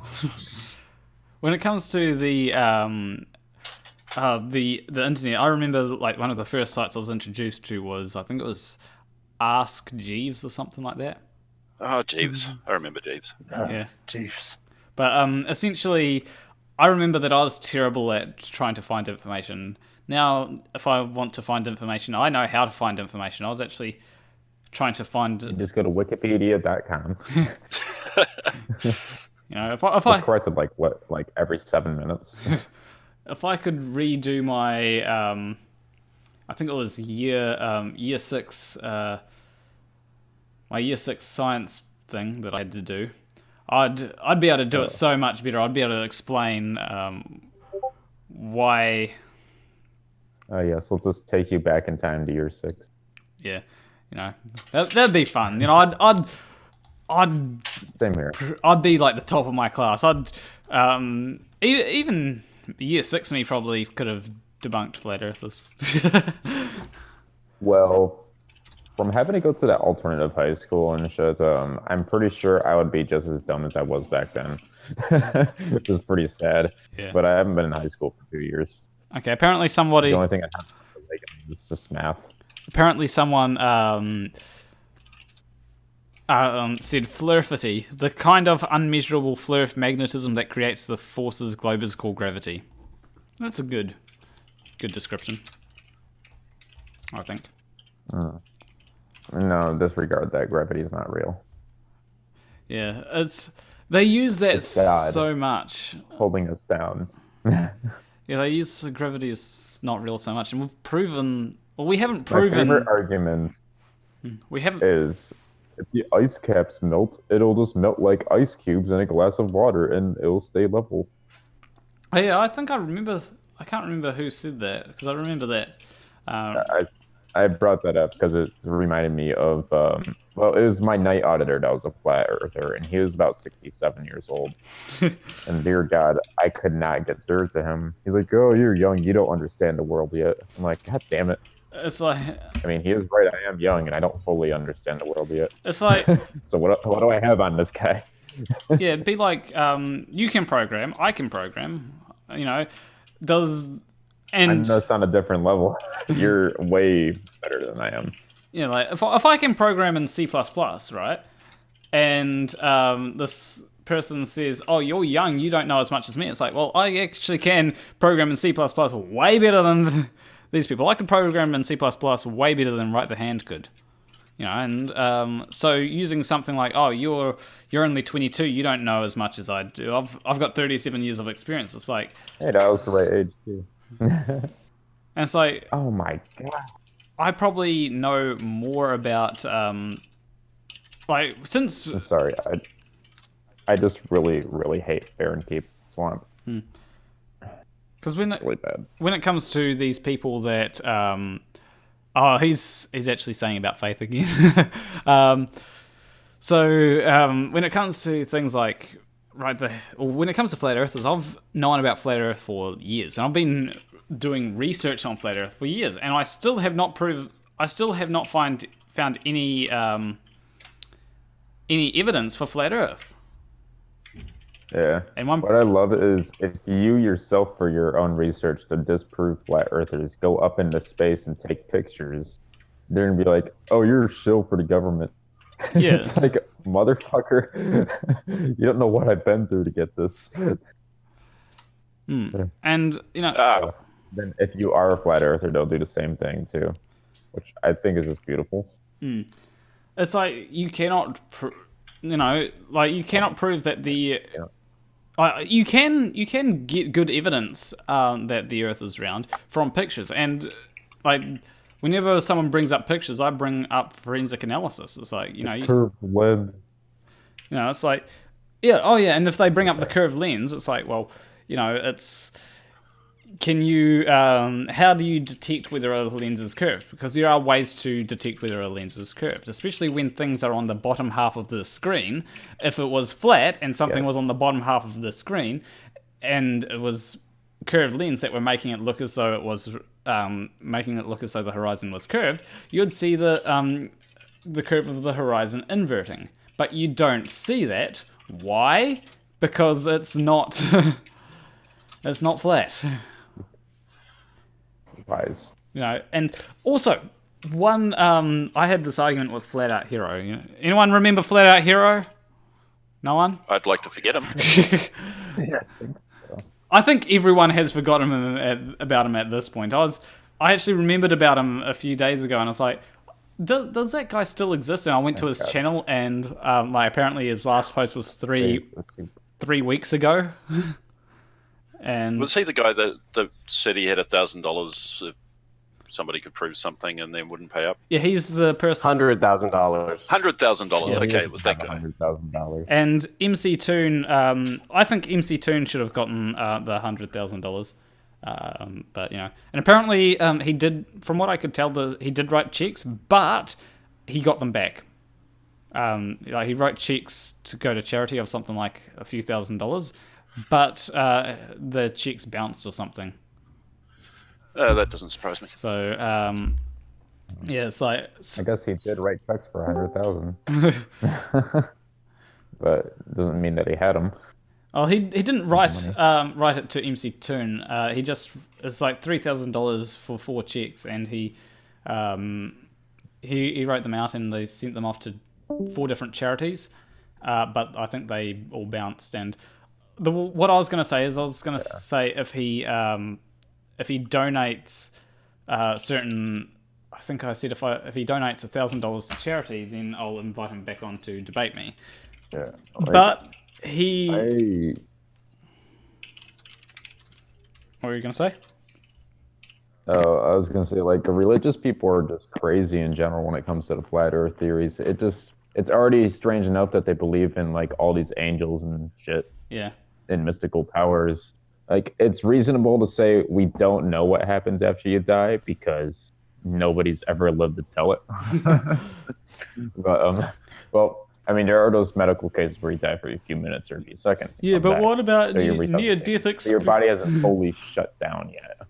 Well, the problem is that for an hour. The problem is that a lot of people cite near-death experiences, right, and say, oh, these people, had near-death experiences, and it's like, okay, how do we test this? How do we know that it's not just them hallucinating?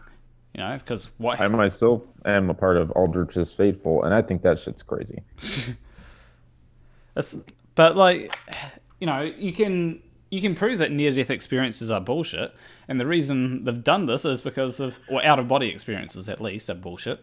And the way that they've done this is they've gotten patients that have had a supposed out-of-body experience, and they ask them to describe things in the room, and these people did not describe the things accurately. The things that they would have known if they had an out-of-body experience, they could not describe.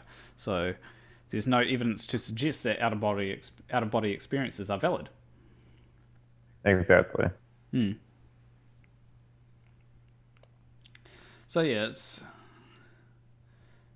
there's so many things wrong with Flat Earth on so many levels, and I kind of do want to move a little bit away from Flat Earth in the future of my channel, but the problem is that what about Triangle Earth? I've probably got to have because we've got a concave Earther in this, and I know nothing about the evidence for concave Earth that they supposedly bring up. Concave Earth? What does that look like? You got a graph? Okay, so concave Earth is not quite as flawed as flat Earth, surprisingly, because at least everything like the maps and all that, they work on concave Earth because it's essentially if you turn the Earth inside out, So instead of being on the outside of the Earth, you're on the inside of the Earth. And so it's far more valid than flat Earth, but it's still ridiculous to me. Yeah, it's still ridiculous. I think it's a Dyson sphere with a funny thing in the middle floating. Oh, can you read a Dyson vacuum commercial script for me, please? But the problem is that the reason why I can't believe that the Earth is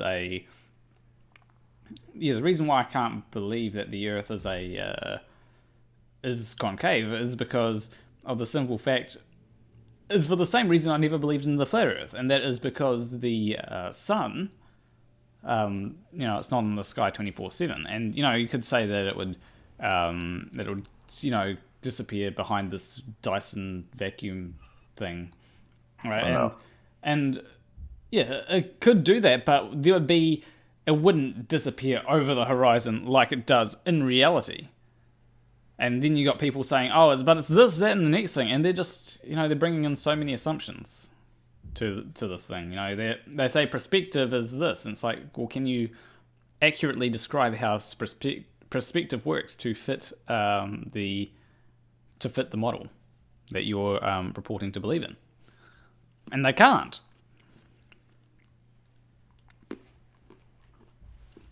I guess that makes sense. I'm not sure, but we cannot really scientifically prove yet that we exactly have like a core in the Earth. I would actually be interested in exploring that more than the whole flat Earth thing. Yeah, that is a much better sort of argument to use. It's more grounded because we don't know yet for sure. But say there's evidence. But you can't, even if you prove that, even if you say, oh, you can't know whether there's a core or not, so you can't use it as proof. It's like, well, I'm not going to use the core of the Earth as proof. I'm going to use other things as proof to. Yep. And as I said to someone else, you do have to make assumptions, right? Even if you're a flat earther, you have to make assumptions. Like he made this, Rightthehand made the assumption of the Earth having a container, a solid container, and none of his experiments proved that you have to have a solid container to have pressure, because he did not show a place with, he'd have to have a solid, you could try and make a solid container that has absolutely no pressure, and that would be literally impossible, and then have a container within that container that has pressure, and if you could prove, like, just say, and even if he showed that, there could be an example where I could put something like sulfur hexafluoride in a container and show that there's more pressure at the bottom than there is at the top, especially if you've managed to get rid of all pressure that was previously in the container and you have sulfur hexafluoride, and you could. That seems possible to create pressure, or even just water wouldn't work. So yeah, water kind of does work. The problem with it is that there's water in the atmosphere, so when you remove the object from the container to check it, and you remove it from the vacuum, the results are destroyed. Well, the problem with water in a vacuum, though, is water boils when it's in a vacuum. Yeah, it becomes a gas. Yeah. Which is exactly what we're trying to demonstrate. But would that gas be... I don't think that gas would be denser... would it be denser than sulfur hexafluoride? Don't think so. Yeah. Because the denser the gas that you use, the better you can use it to prove your point, You need a really dense gas to get... We're trying to prove stuff here? Shit. Oops. To get the level of gradation that you would want from a relatively high pressure to the relatively low pressure in a very short distance, you would need a very, very, very dense gas. Because gravity doesn't drop off that bloody quick this far from the center of gravity. Yeah. That's why I'm suggesting using something like sulfur hexafluoride, which is one of the densest gases that I know of. And if you use something like that, then you could show, that kind of gas pressure without a gas pressure next to a vacuum. And he's not going to accept that, because he says, "Oh, but it's still in a container." And at that point, he's presupposing that the Earth is within a container. Yeah, oh yeah. I personally prefer to point to the upper surface of the wing of an aircraft for a pressure differential existing without a container. I forgot what his argument for that was. Oh, it's not a vacuum. Yeah, I forgot what his argument for that was, because it shows that you don't have to have a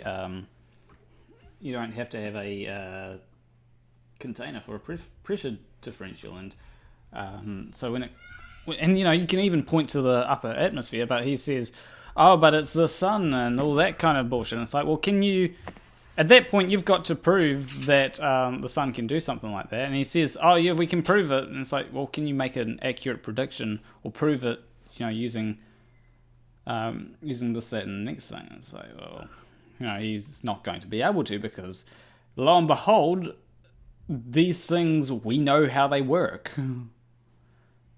There was a bit that came up during that whole part of the discussion about pressure applying equally on all parts of an object, which wasn't actually technically correct. Yeah. There's less air pressure on my head than there is on my feet. Okay. Microscope. It's an incredibly small difference, but the fact is that the density column for our atmosphere is continuous. It's a gradient that goes all the way from the bottom to the top. Every part at every level is a different pressure. So density and buoyancy should see things going upwards, not downwards. Mm. Yeah. And if things go towards the direction of lowest pressure, then they should go up. Mm. And one of the problems that he actually, I had it, but then I forgot it. Shit. I had a train of thought, but then I lost it, because he did make a big... Oh yeah, now I remember. Is one of the problems that he fell into is that if I gave him a point, right, he would say, "Aha, I win!" It's like, no, you didn't. Yeah, I've already hit him with that one in the chat. He acceded to me that pressure is force over area. So I slammed him with, by your logic, that means I win. And everything I say is right and everything you say is wrong. Yeah. And it's just, it's just because you get 1 point wrong, right, does not mean you're completely right. Just like when you get 1 point wrong, it does not mean that you're completely wrong. So for me, I got points right and I got points wrong. Am I right or am I wrong? He definitely got points wrong and he definitely got points right, and the thing is... More wrong than right, though. The thing is, I would always... And it really shows character, right? When I get a point... Like, how did I act when I got a point right? I didn't make a big deal about it, right? When he got a point right, how did I act? I gave him the point. When I got a point right, how did he act? He often didn't concede that point to me. No, he would just deny it. Right at the start, it literally seemed like he was arguing against points that I made for the sake of arguing, because the points that I made barely had anything to do with the points that I was going to bring up. All they had to do was like when I asked him, "Are you in the northern or southern hemisphere?" It's like, well, you're presupposing that the Earth is a sphere. It's like, no, I just want you to answer a question so that I can get my point across. And it had nothing to... The fact that he's in the southern or northern hemisphere has nothing to do with my point. It just... Because the word sphere is in the term. Mm. Yeah, which is bullshit, because it's just a label for an area that is closer to the North Pole than the equator, or further from the North Pole than the equator. We can define it however they like without invoking spheres. Mm. It's just a label. And then I said about, are you above are you north of the equator? And even then he was arguing with me. It's like, God damn, you're just arguing for the sake of arguing now, aren't you? Yeah, he's worse than Dawn for that. Mm. And yeah, so there are reasons I've enabled slow mode on the chat. So in my server, we just spent the last half hour arguing with them about burden of proof. So yeah, and flat earthers do have a burden of proof.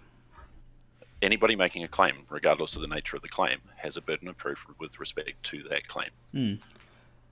If you can't meet the burden of proof, then the claim doesn't have to be accepted as true, regardless of whether or not the problem though true. is he's been in the chat on Discord right now, arguing the same thing about the existence of atoms, that basically hand waving away hundreds of years of science, that it's our faith in those scientists because we didn't do the experiments. So therefore, it's our faith, and we still need to prove that atoms are. Yeah, and I like Wait, what? I like Jay Frank's comments there. But what about the super collider? Like Jay Frank's in the chat That's on just all bullshit.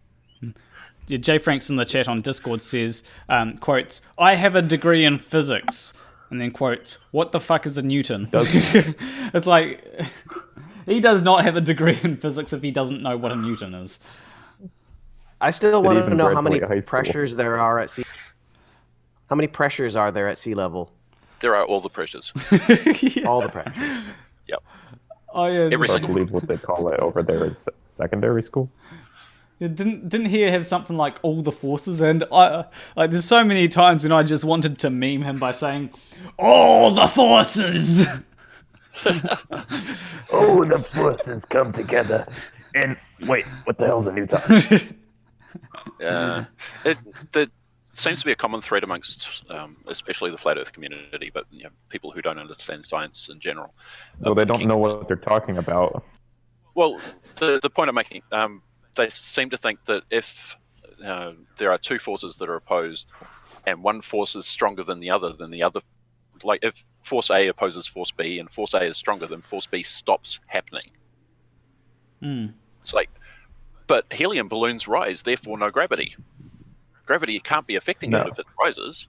Yeah, and I made that would be his exact argument for wood floating. How is gravity not Gravity pulling the wood exists. down if the wood is floating? Yeah, because the buoyant force opposes gravity, therefore gravity doesn't have any effect. That's not how it works. It's like Gravity's still having an effect. It's holding it on the water, isn't it? Yeah, I mean I don't see. I actually remember an argument from Tim Minchin, right? And I love Tim Minchin. Yeah, the argument was when people say evolution is just a theory, and then he says, well, you'd hope that they'd think about, wonder if they feel the same way about the theory of gravity, and maybe they'll just float the fuck away. Was that part of Storm? That was part of Storm. I love that one. I don't know. I haven't watched many of his. I haven't watched many of his like because I've seen like Storm, the animated thing, but it wasn't the thing that I saw wasn't actually a part of that. It was a comedy routine that he was doing. I think it was in I Love Jesus or something like that.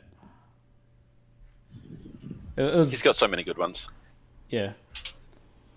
But I mean, Jesus. Jesus. Yeah. Jesus. My favorite is Confessions. Oh, Go listen to Confessions. That's great. The chorus of that is my theme song. Fuck, I love boobs though. Absolutely. Yeah. I can't sing it because I've got my boys in the room. But, yeah, fair enough. But yeah, no, like these flat earthers have nothing, and I wanted to point out. Well, I'm looking straight out my window right now, and I'm not going to show out my window because I don't want to dox myself. But essentially, there's fog. There was fog before, right?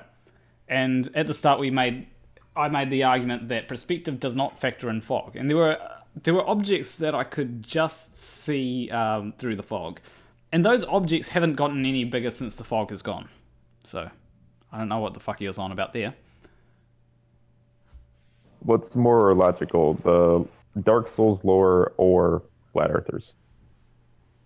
Well, what was that? What's more logical, Dark Souls, like the first one's intro, like all that lore and the world setting and how the world was like created and humanity risen and defeated the Elder Dragons. Is that more reasonable than flat earthers? Well, does Dark Souls deny gravity? No. Dark Souls. You die super hard from gravity in Dark Souls. So Dark Souls is more logical. That means Halo is less logical than Dark Souls because Halo pretty much ignores gravity. You still fall, but you just don't fucking die from it. Yeah, I don't play Halo. I've actually got one of the Dark Souls games. I haven't completed it though.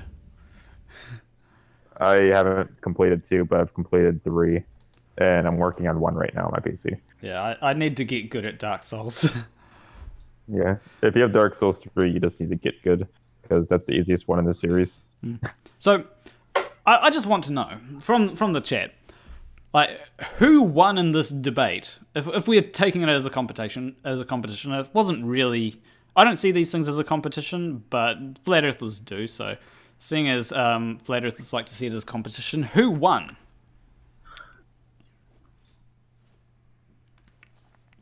I'm sorry, my brain just went blank for a second. What's going on? I'm asking everyone who won in the debate. You know. And so, Is there honestly any winning with someone like him? Well, did they deny That's the gravity? problem. They lose. Point to the Billy Madison quote. We are all stupider for having listened to this. Nah. Yeah. So, like from what I'm seeing, everyone except for one person said we all lost. One person said that I lost. Learned They to don't debate. fit our agenda, so we win. So most people are saying that I won. There's one person that Uberkosh said you lost. Learn to debate, and it's like, and But this was not a debate. Debates have structure. This wasn't a That was debate. It was always a conversation. debate. This was a conversation that you allowed him to control. yeah, it was a Ooh. yeah. If it was a debate, there would have been back and forth. There would have been structured time, etc. Yeah, This was just a conversation. Yeah, it was an argumentative conversation. I think that's a good way to put these things. Risky. And it was a dishonest conversation at that, because it was never about him trying to address your points. It was always about him denying what you said. like whenever you ask a flat earther for proof, they'll often point to things like density and buoyancy, and they'll say that it proves that gravity doesn't exist and stuff like that. And it's like, well, no, it doesn't. Do you know that gravity, when we talk about gravity, or when we talk about forces that cause things to go downwards, we factor in density and buoyancy. And to say that we don't is to say that we, would be thinking that the Earth is just going to implode into a supermassive, everything is just going to implode into a black hole because into a singularity. And it's like, that's not what we observe. Get this man universe simulator. It's great. Like, since when does things, collapse into since when does objects that we see in the real world collapse into a black hole? Oh, apart from actual black holes, but like, well, has Earth collapsed into a black hole? Yeah. Not last time I checked. Yeah, and it's like, so you've got to consider that there are opposing forces. But you're forgetting about the Illuminati and the Freemasons. With that flat Earth account that I had, I actually, you know how I had that flat Earth Twitter account that I don't post to anymore. Yeah. With that account, I was considering at one point posting a tweet saying, maybe I have, I don't know. I was considering posting a tweet saying, the first ever black hole found. It's NASA's. It's NASA, and they're a black hole to all the money from the government and all that kind of shit. Still money that they're barely funded anyway. Yeah. They're sucking all the money away from the taxpayer. Oh yes.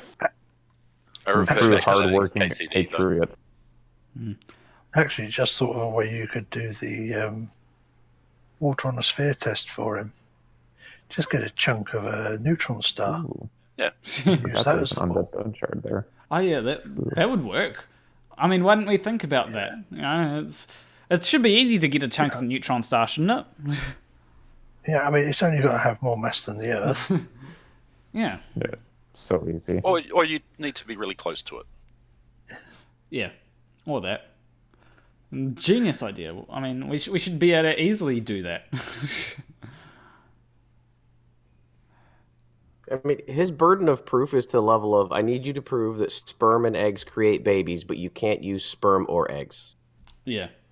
But I wonder. But sperm is too small to see with the naked eye, so therefore they don't exist. I wonder if he would What? argue against cells or something like that. And Probably. I've actually seen no, he cells with wouldn't. my Have you own not watched eyes. Dragon Ball Z? He I have would not seen argue cells against with my own cells eyes. because cells are human beings. I had that argue with him last No, week, Cell and I is may a have cocky screamed at him. bastard. No, you Yeah. haven't seen cells with your naked eye. You've seen cells through an instrument that could have been projecting them. Oh, correct. He also argues that depression. He argues that depression, autism, ADHD, Tourette's. He argues that none of them are a real thing. Yeah, they're all just faking it. Yeah. Those Yeah. sensory overloads that drive me fucking crazy all day, I'm totally faking it. Yeah. You're lying to us. And it's like, It's all a big show. and he, Yep. and you want to know how he knows this? Because he had depression. He knows depression is fake because he had depression. No, he didn't. Depression's fake. That's why I attempted suicide 6 months ago. Ugh. And like, I don't argue that he didn't have depression, but my point is that you know, he's one experience, you know, and yeah, maybe he did get over his depression, but first off, can we be sure that he really had depression to the severity that other people have depression? And second, because I know people that will have no reason to be depressed, yet they'll be depressed. It's, you know, it's not, and it's not because of anything that's happened. Some people I know feel like they should be happy, but they just Some aren't. people's brains are just wired that way from birth. Like,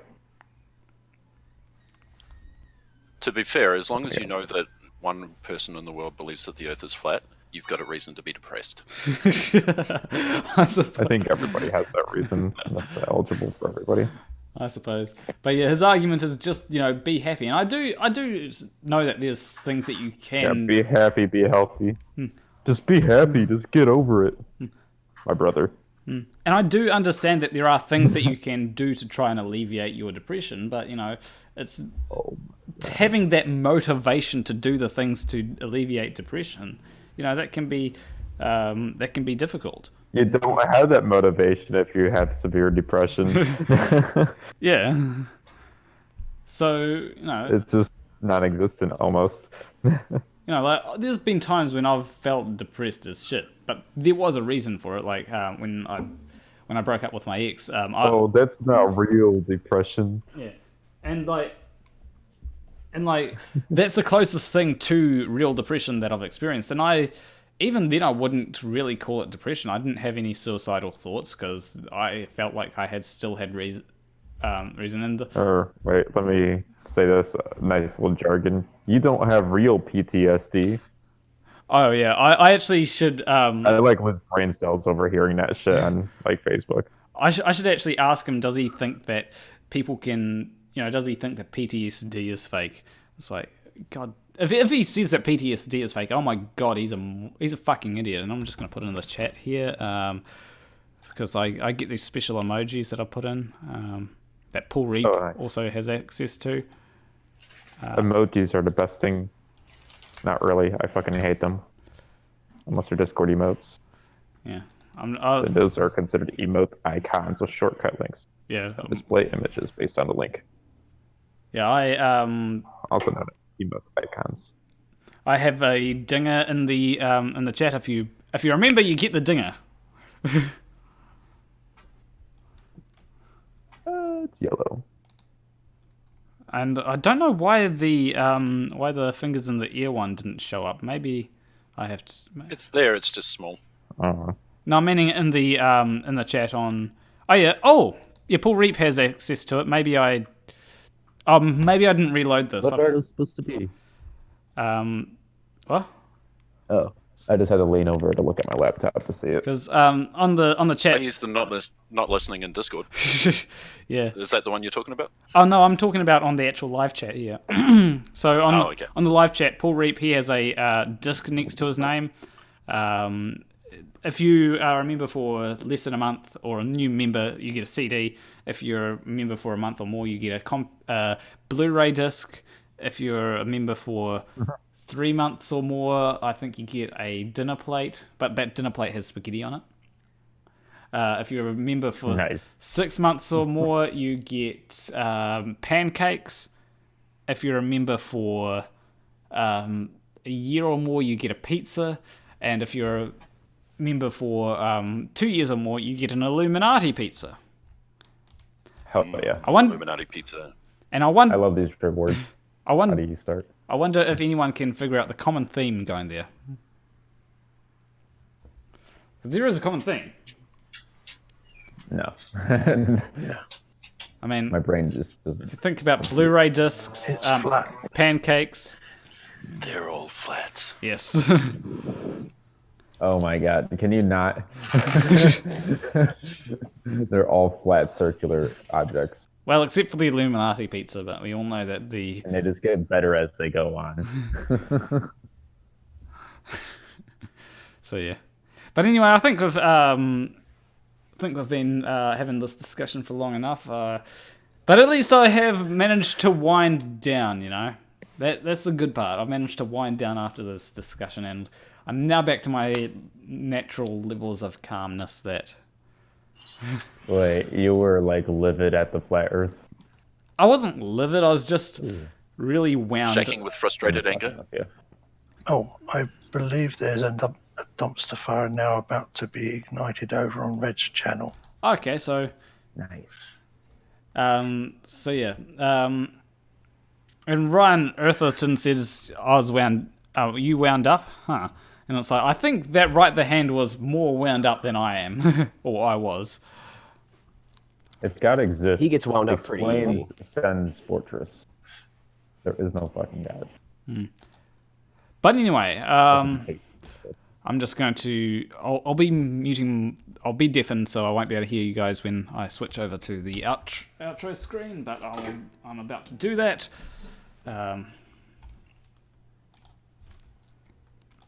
So leave a like and subscribe if you liked that dumpster fire of a stream. And yes, it was a dumpster fire. I do apologize if people don't like dumpster fires. If you, I usually say a big shout out to my $20 or more patrons. That's Agnostic Aussie and What Jesus. And you probably saw the things going along the bottom if you paid attention. But anyway, I will see you in the next stream. Between you and me, thank you for watching.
I fly the planes out to Africa.